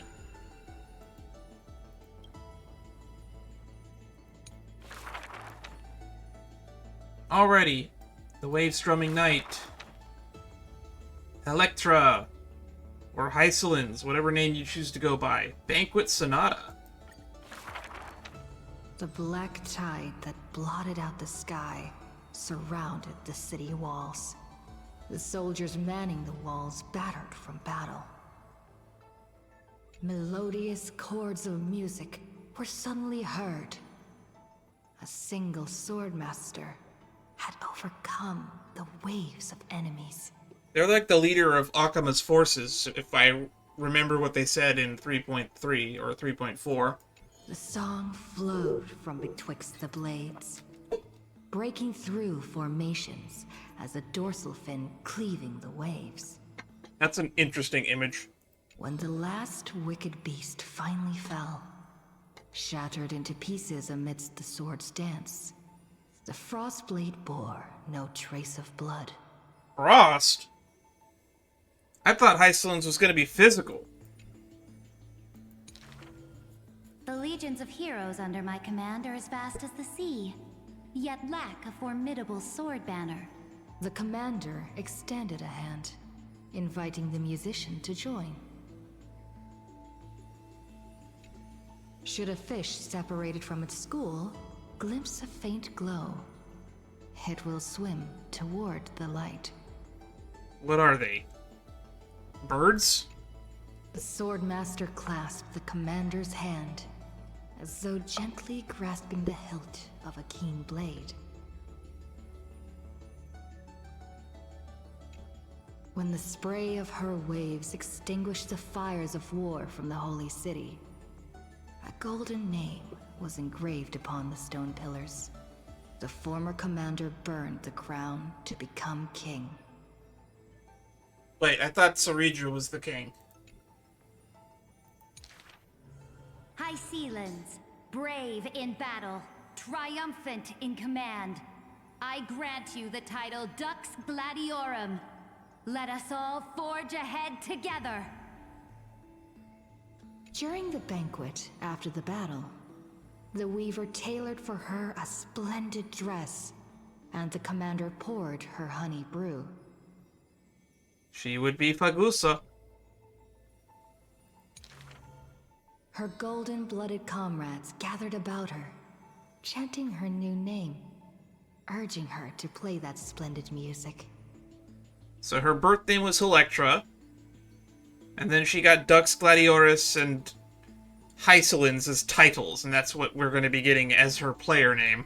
The candlelight danced and mingled with flowing drink, swords and song ringing out in unison. Yet none knew that was once a lonely melody from the deep sea. I wonder if we're going to have to deal with kindness again in the new loops. The music of revelry continued for a long time, until the whispers of conspiracies were buried in the songs. That's called Until pareidolia. The roars of lethal struggle shattered the music. Legend holds that they who bear the weight of a pillar shall one day return to where it stands. Those who tug at the earth shall end amongst the mountains. Those who sow dawn and dusk shall remain eternal in the sky. And she would once again return to the pitch-black sea. And she would once again sing her music alone. She probably died a completely tragic death before we ever even landed on this planet. The bountiful ocean, with the banquets of bygone days, stir as futile bubbles at the bottom of a glass. Many years later, the song once played by that sword master was played by future generations in the Holy City. The bards will never let a song die, won't they? The people knew the demigod of the seas was still a noble captain. She possessed peerless swordsmanship and a song that is passed down through the ages. It was just that she had long since vanished. It's very common that what we leave behind will live a legacy far greater than that what we left on this earth. When I'm dead and gone, I hope most of these videos on this channel will persist for a long period after that. Guests at the banquet sometimes spoke of her, but it was only a prayer between their cups. What's the last page? Hycelins, melody of the waves, bless our night that we may drink deep and dance till dawn. There she is from the very first Golden Epic trailer.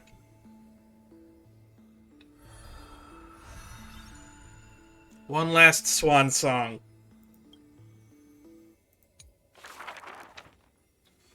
Alright, now it's time for the three-peats. I thought we already had 5 chapters of you.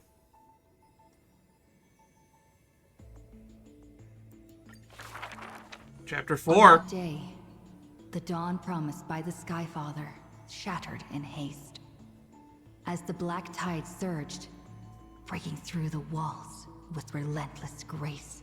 I kind of hoped that we would have all 5 chapters of Hyacinths, or Hyacinthia, if you want to go with her full name, before, like, 3.3 ended, since she was not going to be in the story much moving forward, since we haven't really reset the cycles yet. In a quaint yet exquisite courtyard, 2 bitter foes meet at journey's end.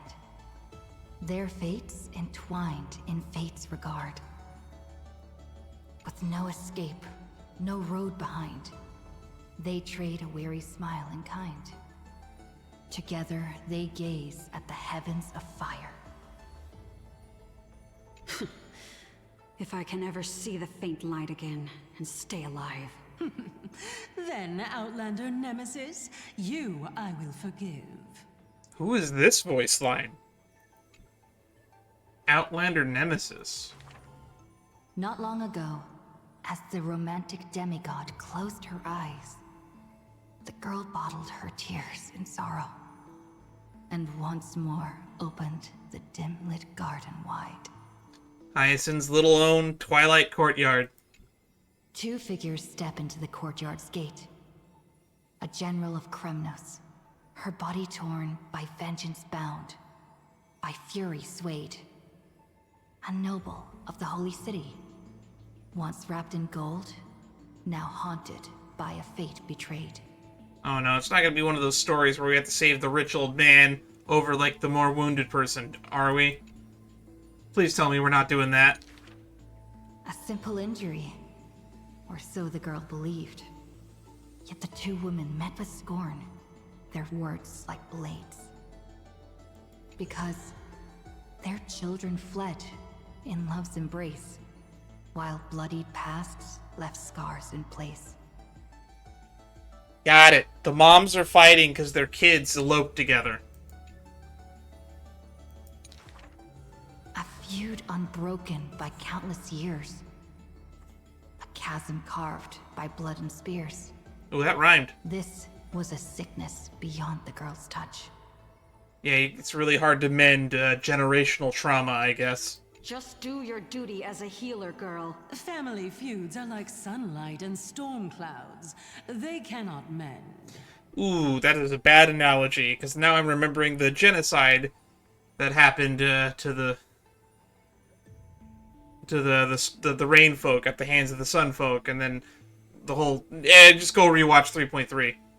Winterfolk catching strays. At last, the girl saw it clear. The courtyard's birth in days of yore was born to mend the rift of dusk and dawn. Then I will make every effort to have you cast aside your difference in this faint light. Very admirable, Hyacinth. Before long, the general's wounds were healed, and the noble's worries gently repealed. Yet, when their gazes met once more, the loathing within remained unswayed. The girl then spoke the tale of her Stykin, of a grandmother's sacrifice, a father's flight from within, of ancestors who descended, leaving their feud behind. Their hands in hers, she held them tight, yet flames of hatred burned too bright. She did not waver or despair. She just smiled and gazed upon the sky. I'm playing with a straw on my fingers. I'm curious what's going on in my webcam. I will use my own fate to prove to you. Prove to what? The courtyard, once bright, lay steeped in night. This is a long chapter. Hanging blossoms and wind chimes, all swallowed by the black tide. The general raised her spear, for the noble's sake, while the noble whispered prayers for the general, gentle as a lake. Congrats, Hyacinth. You may have gotten them to stop fighting. If I can ever see the faint light again and stay alive. Then, Outlander Nemesis, you I will forgive. The death they awaited never came. Instead, a cascade of colors fell from the heavens.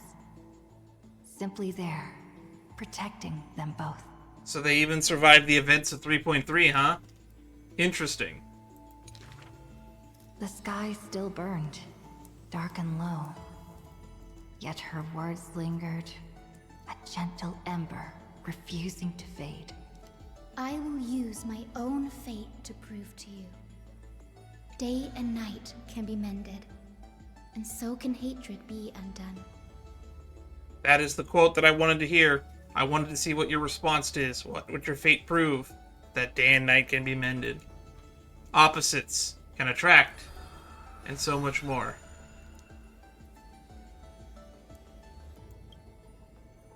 Alright, let's go to the next act, which is outside the courtyard.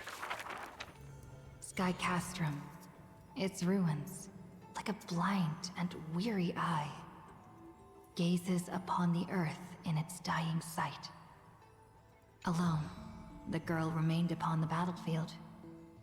No time to shy from the searing gold, no will to wear her usual smile. She fought her way to destiny's edge. Of the crumbled mural, but one piece endured. A corner portraying the Day Thunder Knight, dazzling in blaze. I want to like Celiosi, the Day Thunder Knight, because she seems super cool in lore, but it's kind of hard to get over the fact that she tried to resolve a conflict between two tribes and then eventually arrived at the decision to just genocide them both. She placed her hand upon the mural. Pain seared through skin and bone as the picture claimed her within its lines. We saw this happen, actually. You can go back to the Eye of Twilight, and you can see the little memory fragment of her becoming one with the mural. Nothing is mightier than the sky. It holds countless wonders within its clouds, and each opening and closing of the eyes brings dawn and dusk. Aquila's eyes are effectively the suns on this planet. I'm kind of disappointed that Iron Tomb turned out to actually be the Ravager Sealed on this planet. I thought it would be much more cool if it was Sun Devourer, because this is a planet that's themed around a day-night cycle that doesn't have suns. In that painted world, the girl Celiosi's eyes glowed, watching her father, steel-clad and unyielding, cross the land beneath the searing sun. But the girl known as Hyacinthia recalled her father's fragile light in the dark, the journeys into lands unknown, marked by endless sunlit days and restless winds. The sky is the gentlest of all. It watches over all things with compassion, showering them with soft rain and morning light. It could also make the argument that it's showering them with indifference. And yet, the sky remains so cold. Yep. It witnesses believers tear each other apart. And still, it cowardly flees from all responsibility. Look at me identifying with Celiosi. Within the frame of that image, the one called Celiosi bore fury in her gaze, her golden blood trailing as she turned from home, sharpening arrowheads beneath the wide and barren sky. She's an archer? I could have sworn she was like a spear user. Hyacinthia remembered her grandmother's song. She recalled her prayer to Aquila before her grandmother's journey, and how bitterness followed her to an unknown land. But the sky is so lonely too. Forever distant from the world beneath, it watches every sorrow, unable to intervene.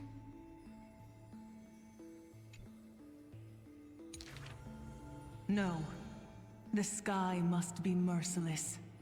I like that we're getting to see the actual contrasting philosophies of Hyacinthia and Celiosi. I do not know why this chapter was not in 3.3, though. Within the mural, the girl named Celiosi became the divine eye, gazing down without mercy, a titan passing judgment upon her own kind.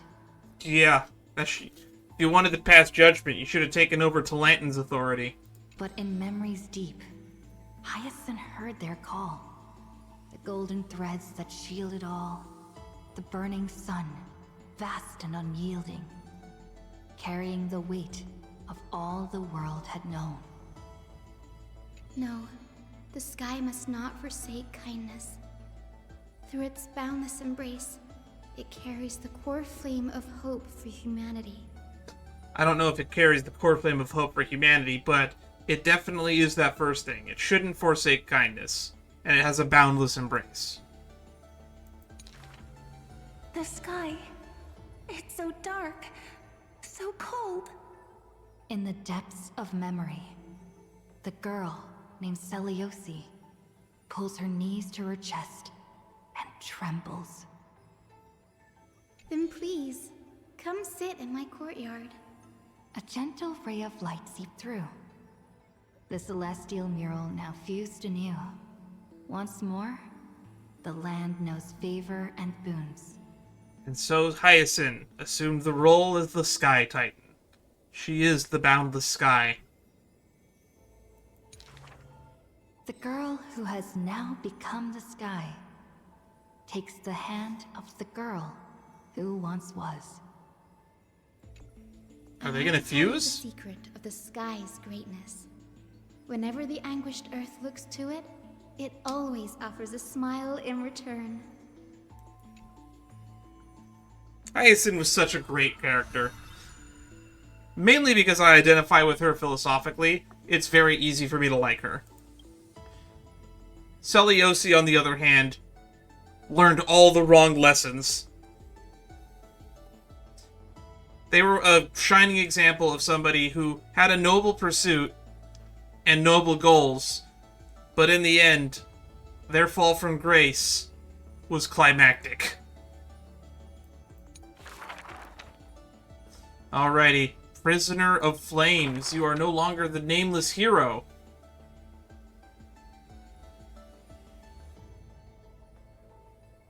We have 3 new ones. If we could still laugh. Final? Perhaps you're more suited to being a teacher's assistant. There was once those who misunderstood his alias.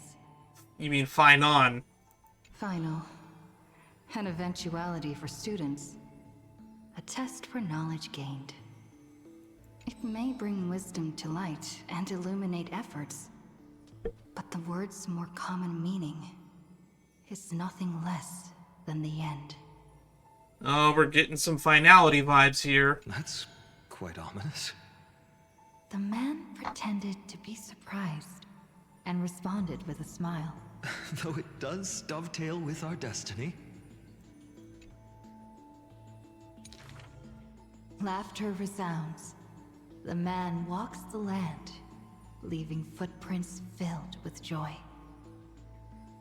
Despite the weight of the past, he can always laugh it away. Those nearby glance at each other, unsure of how to respond. Perhaps I was just born easygoing. His explanation is just as carefree.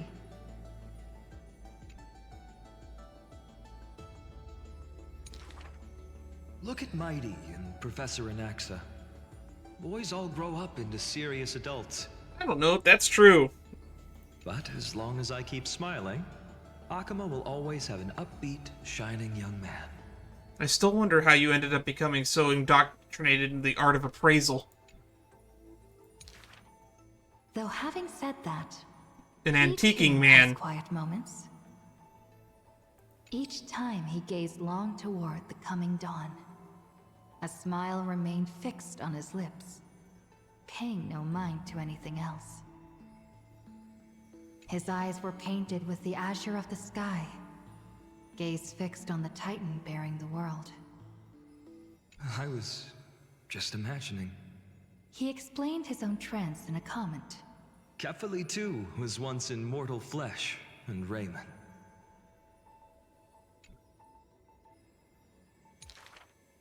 Now, when the man comes with sword in hand, there is no need to doubt he will swiftly win victory. But his smile is pure. Ever since the start of the journey, he is still called a youth in this story. Man, I wish people still called me a youth. I'm in my 30s. Youth is always ambitious, with lofty goals. But it seems that in the man's heart, only the wishes of others are held. That's what we learned in this story. Apart from the ideal The role of the deliverer. deliverance, what do you have left? The golden-haired friend once asked him so. He Response? remained silent. Then, as he was wont to do, he simply smiled. As long as I don't ask for too much, everything will unfold as desired. In Amphorius, Still have 2 more of these to read. untitled statues are a prevalent sight. Are they? I don't recognize them. As for the inspiration behind these statues, they are said to be the clay figures that Kefali made at the world's creation. So the first people. They made clay figures in their likeness, bestowed upon them the breath of life, and allowed the golden divinity of their blood to course through.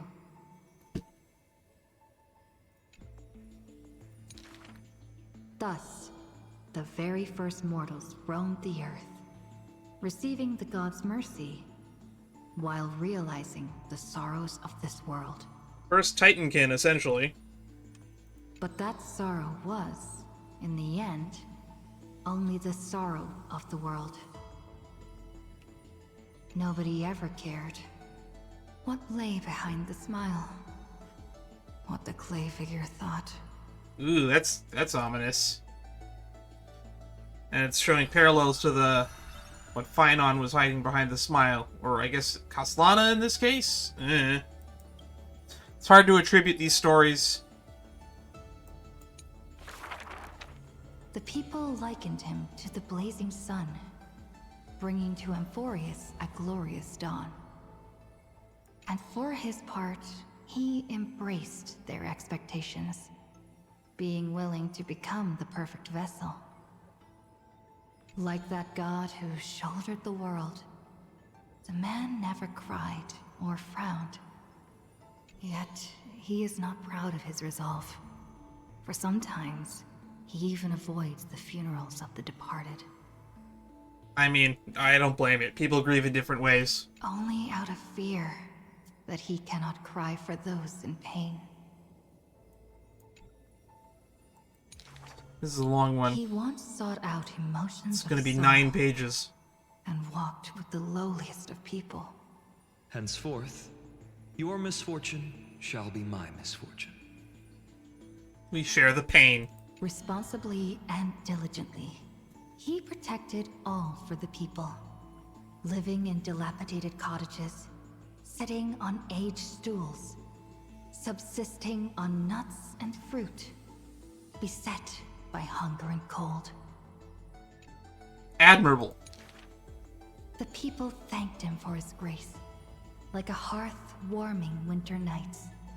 The man's presence dispelled the cold, leaving warmth with promises of morrow. I'll see you tomorrow. Whence does his warmth come from? None ask.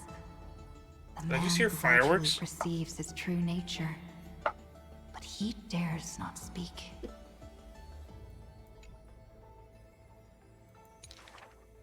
Unable to bear the turmoil. Still got in his 5 more heart, pages to get through of this the chapter. man set off on a journey once more.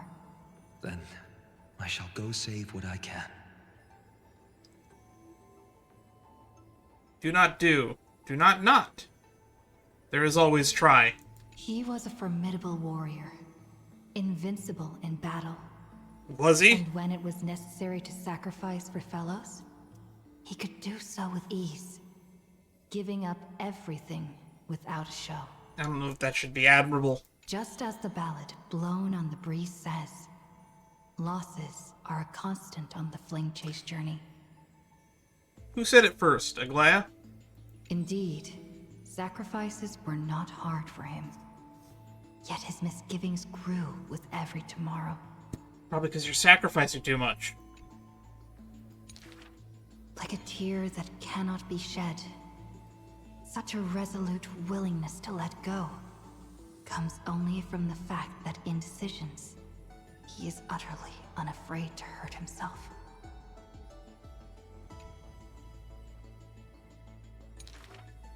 It is because you suffer that you are so much stronger than any ordinary person. There were also those who could understand him. Among them, the Crown Prince. I don't think I would want to be stronger because I'm suffering. But he smiled wryly in response. Perhaps everything was just human nature. Yet his misgivings never dissipated. This unknown man, in an unknown corner, from time to time, is swallowed by terror. Could it be that, unknowingly, path I walk is by no means the correct one? I still think that there probably had to be another way to get around all this nonsense. Besides, like, stopping the flame chase journey. You could have just waited at the end, like a final boss. Fearing only that the greater the burden, the more the mistakes. The road trod by heroes need not be that beset by thorns. When you really think about it, he actually didn't need to get all 12 core flames in every single cycle in order to stop the flame chase journey. All you really needed to do was grab one of them, sit in camp, and wait for time to run out.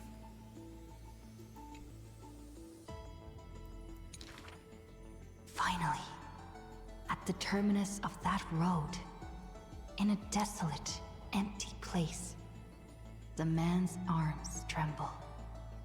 The power is beyond control, savaging all around it. This is the end of his road. But perhaps he had long foreseen it, but was doomed to be powerless to change it. Finality. They're even dropping the word terminus, which is obviously going to draw comparisons to Terminus, the finality. I am willing to shoulder this world. That is no lie. But before the tears could flow, they were vaporized by the heat. His light blazed brighter than the sun, but beneath it, there was but cold destruction. The nameless hero, Khaslana. The nameless hero. We're ending chapter 4 on that. He had never loved himself. Why would he love this world? That is a good question. Well, we got another chapter to answer it. Prisoner who picked up Starfire. What was the name of that chapter? Bear the weight of dawn. That burnt out sun. A gust of wind. Oh my goodness. Sweep past. There's 10 pages. Wiping away all the man's tracks. Nearly every footprint was stamped full of the fury that filled him. Hopefully there's a lot more pictures in this one.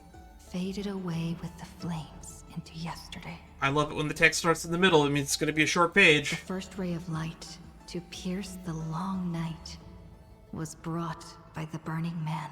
Who was the Burning Man? But the body that bore the weight of the world was forged by the fires of wrath. Unless we're saying that Khaslana is the Burning Man because he's burning from all the core flames. Rage is a crafty emotion.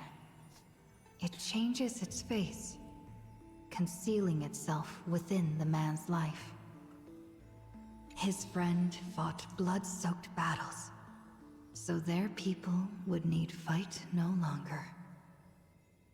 We're talking about Maide? But every victory in battle he gained left him neither satisfied nor proud, only with the indifference of emptiness. A Pyrrhic victory, I guess. You must be careful.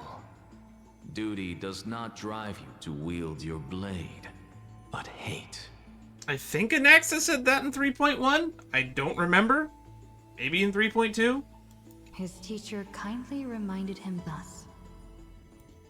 And behind that hatred, you seem to desire the destruction of the self.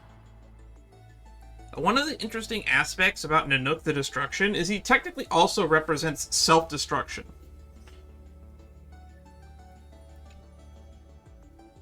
Also, while we're talking about that, does this mean because that he walked the path space and was witnessed by Nanook, I don't know if he was given permission to access the path space or not.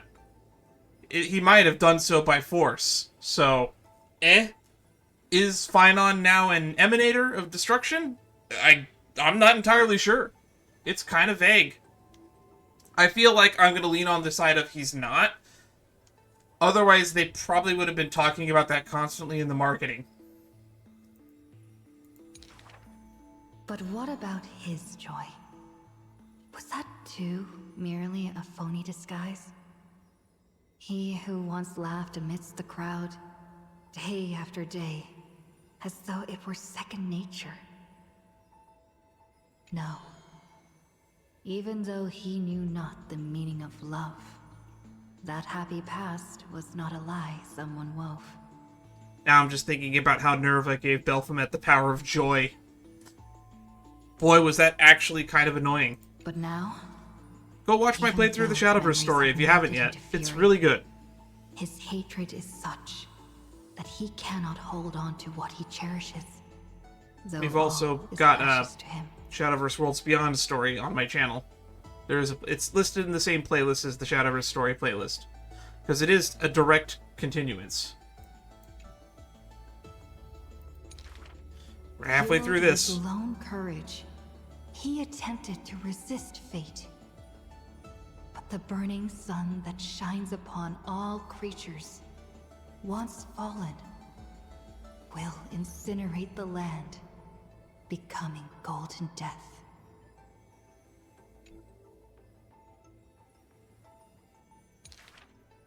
But what if 5 more pages? Indeed, the man could shed no tears.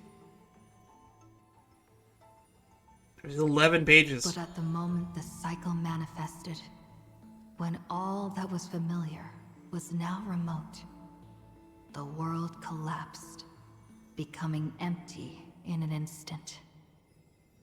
But the stabbing pain in the man's heart, was it but the residual warmth of his wraths? The truth no longer important. The man simply took another step forward. He wasn't willing to believe it, but was willing to acknowledge it.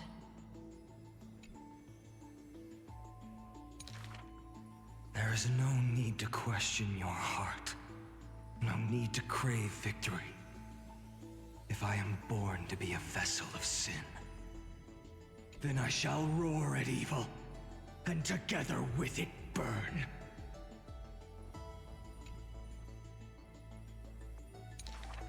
Three more pages. In endless cycles, there were some moments when the man felt everything dissolve like a dream. There's got to be a random occurrence every here and there that catches you off guard. In that dream, he would awaken again and become once more the boy who loved to laugh. But were he to open his eyes, the fury would cast a shadow. He saw the creators choke his throat, gurgling and gasping. And in that boundless dream, he mistook them for his own jest.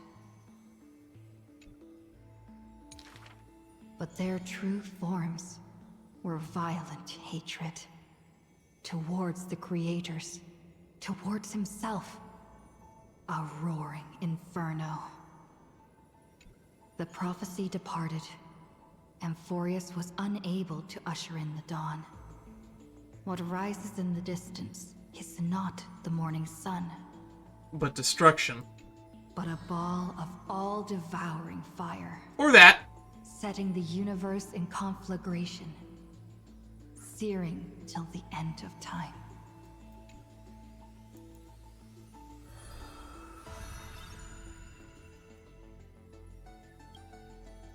Alright. Who's left? Cifera. Only 2 new ones. This is an age of ruin. The Chrysos War ignites once more, while Zagreus' taunts ripple through the city streets. This is also an age of splendor. 300 thieves spring forth from Dolos. 300 thieves? To conceal the truth from prying eyes. Robbing the rich to give succor to the poor. Every one of them deceives gods and men alike, righteous and valiant. The fling chase journey has been cut short midway. Yet the girl pounds her chest at the Gold Weaver, not afraid. The core flame of trickery is near. If now isn't the time to risk it all, then when? We never really got to find out when you became the demigod of trickery. Golden threads bind the fleeing god of thieves. I would love to see like a timeline of events for at least the cycle that we got to experience.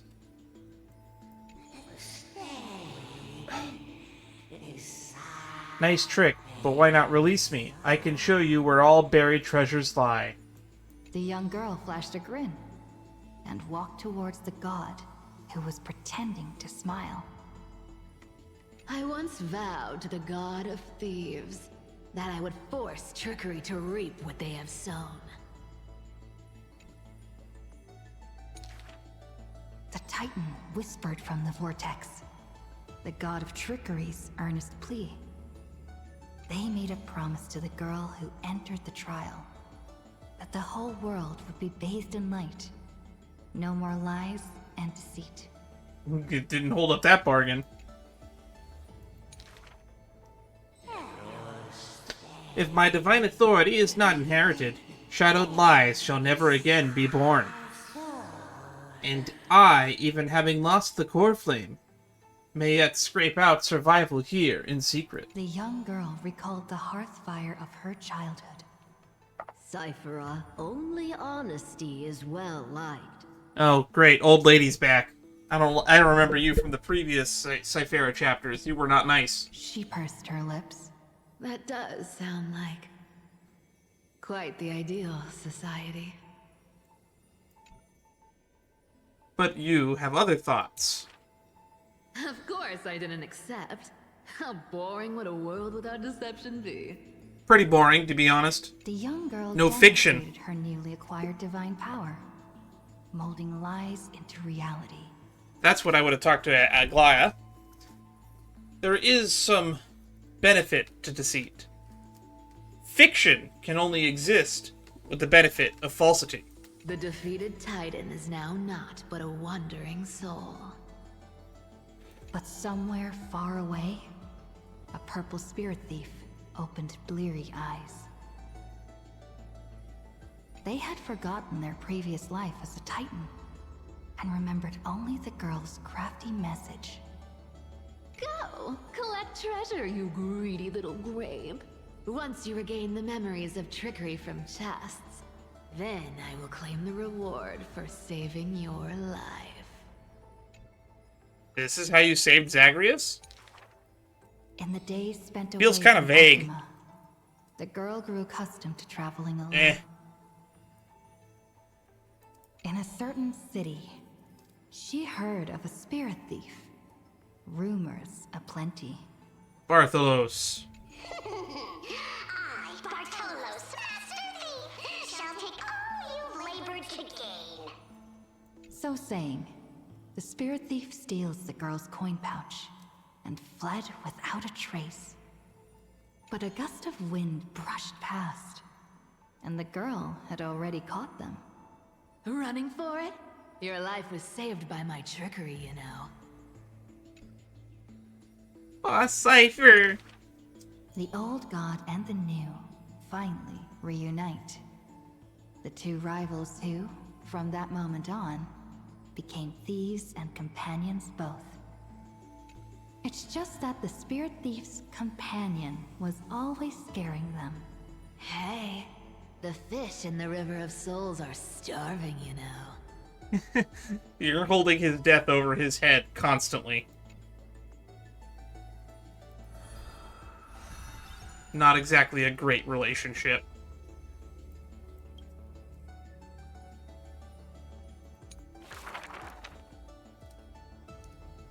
Cat's permit. A thief reveals a few lies. 1, 2, 3, 4, 5, 6, 7, 8, 9, 10. The first lie is called... A white lie? Fellow thieves, come on and deceive gods with me. That's a lie. It's not what I would call the first lie. The world has already forgotten that feast. Lies unnumbered that drowned the Day of Souls. Schemes uncounted, burning for a night of revelry. 300 thieves shackled in imprisonment, in exchange for a Titan's resigned confinement. To have managed to trick the Grand Master of all tricks. I can die happy now. This was Dolos's great achievement. The deception of the gods, where even Zagreus was fooled. The second lie is called... The god of trickery is now naught but a wandering soul. Okay, so we're getting an explanation of what happened in the previous chapter. Why did she spare the Titan's life? The young girl knew not, even after asking herself. Was it greed for the treasure they promised? Or had she vaguely perceived their lonely fate?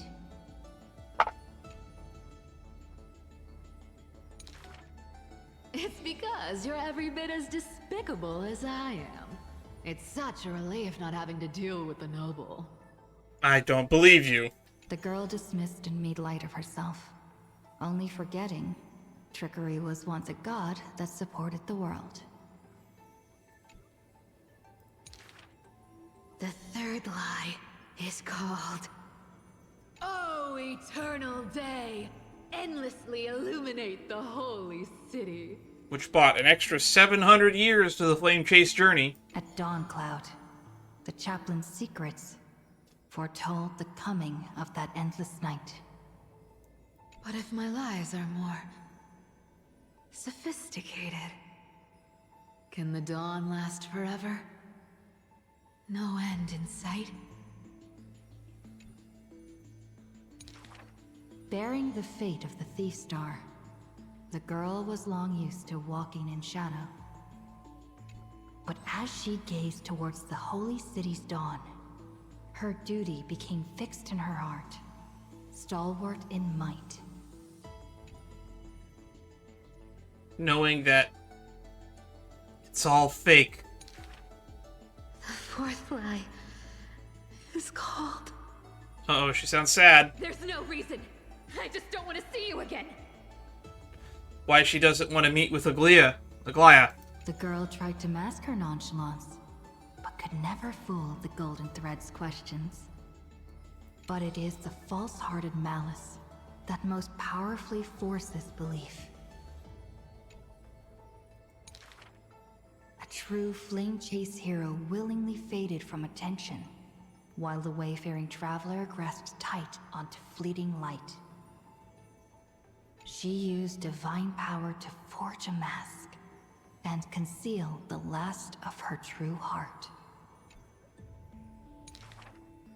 The fifth lie is called... No. There are... no more... lies. This is after the fight with the Flame Reaver. The whimsical coin fell to the ground, telling the tale of fate fulfilled. Travels unwitnessed, roses unknown. To whom may these now be told? What do we got on the last page then? Lies are always but lies. But you can make them more beautiful than the truth. Fiction is stranger than truth. Wait, that's not how the saying goes. Sky, golden blood soaked the thief's cloak. Like a golden thread, tailored just for her. An exquisite robe that she never stole.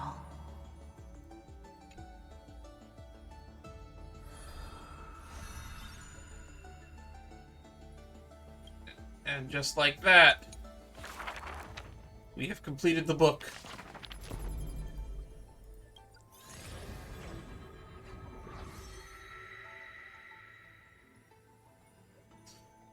All the flame tracers that we have met on our journey have effectively finished their paths. All 5 chapters are unlocked.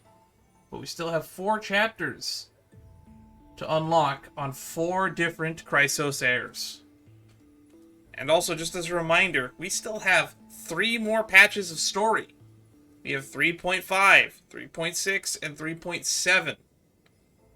3.8 is going to be Penacony again, but there might be some stuff that's going on in Amphorius, because we haven't really, like, picked the next destination yet. So even after the story in Amphorius wraps up, we're probably going to still be here for a patch or 2. Alrighty. Next up, Resplendent Ambrosia. Time to log off. The Vortex Genesis. It's turned out like this too. Better go check the basin. All 12 constellations are lit up.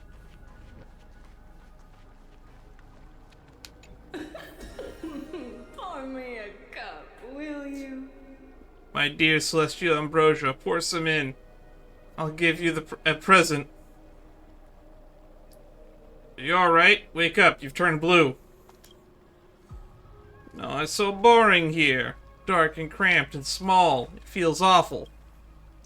Remind that, my dear. Bring Ambrosia here. Treasures, relics, beauties. Take your pick. Can't it notice the changes around, or simply too intoxicated? Or is it simply too intoxicated? Last echo of Lygus. Uh-oh. No documented cases of Ambrosia, completely overriding the individual's perception of external reality. Conjecture. The Nameless previously interacted with this entity, potentially affecting its cognitive functions. This Lygus' observation memory? Ambrosia, bring me the Ambrosia. I've got more treasures for you, darling. I brought you something special today. Well, man, we have so many of these. Oh, what's this? Oh, so there's an entirely new tier. Oh, so there's 2 types now. What is this? Disorder Ambrosia, like what exists outside of temporal order. Cast into the tides of the basin of the Vortex of Genesis. Exploring Amphorius Transport. Okay. That's interesting. The sea. The sea is right here. Well, I need to finish exploring Amphorius, because I still have 5 more chapters of Ambrosia to get. On the old version. But I've gotten quite a bit. It's probably mostly from chests I haven't opened.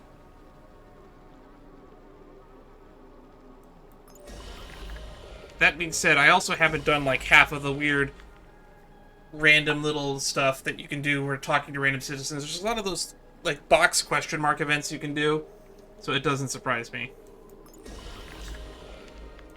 But this costs 400 per, this costs 200 per, so this is going to be pretty decent.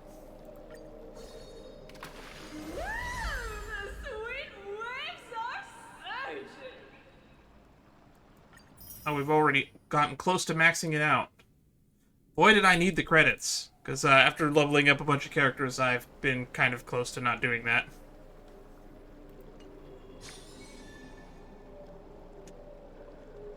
Mission completed. Well, with that, I feel like I have now covered all that is to be covered in 3.4's main Trailblaze mission. However, next up is Origami Bird Clash, and by the time I get around to doing that, hopefully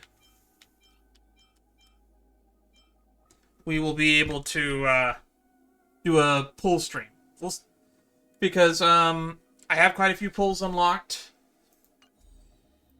I said we'd be pulling for Sunday. We have like a bunch of pity for Sunday already built up because I dumped 120 pulls on Fugue and didn't get her.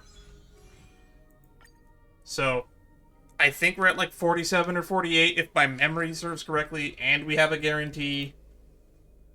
So, it should be there. 5, 10, 15, 20, 25, 30, 35, 40, 45, 46, 47, 48. So yeah, like 48. give or take. And then we have 33 pulls plus 23 101. We just got a bunch more. We have 144 possible plus 33 is 177. Which is almost enough to get the 200 for this in just one go. But I'll save that for a later stream. In the meantime, thank you everybody for watching this. We will be going back to doing streams live from this point on, as I've mentioned earlier. And I'll see you all in the Origami Bird Clash. I'm excited to see probably one of my favorite little mini events come back. And then that'll probably get done within a week. And then the next stream after that will be the Fate collab, where we stream this game anyway. Because that will be, not even technically the Fate collab, it's going to be a Trailblaze continuance. So, Pole Stream and Origami Bird Clash. Look forward to that in the future. And then, about a week after that, look forward to seeing the Fate story. Maybe we'll do the Fate collab after. It's going to be a combat event, so I don't know if I'll actually show it or not. But it looks interesting from what I've seen so far. And I believe there's a Genshin event that I may have been missing or is about to end. So I should probably pop in there and check and see what that's all about. Maybe we'll take some time to record that, if I have time. I don't know. But we've been pretty busy lately. There's a One Piece break this week, so there's no One Piece stream this coming Sunday, and that could probably replace that. This was effectively 7.5 hours of content that I've just recorded for the 3.4 patch, so I'm probably going to chop this up into 2 or 3 videos for YouTube. How I decide to do that, I haven't decided yet. Editor me, you got this. Everyone else, stay safe out there. I'll see you when I see you. Be sure to join the Discord if you want to stay up to date on what I'm doing. And Twitch TV /sheet streams for when we do some more live content. Ta-ta, everybody.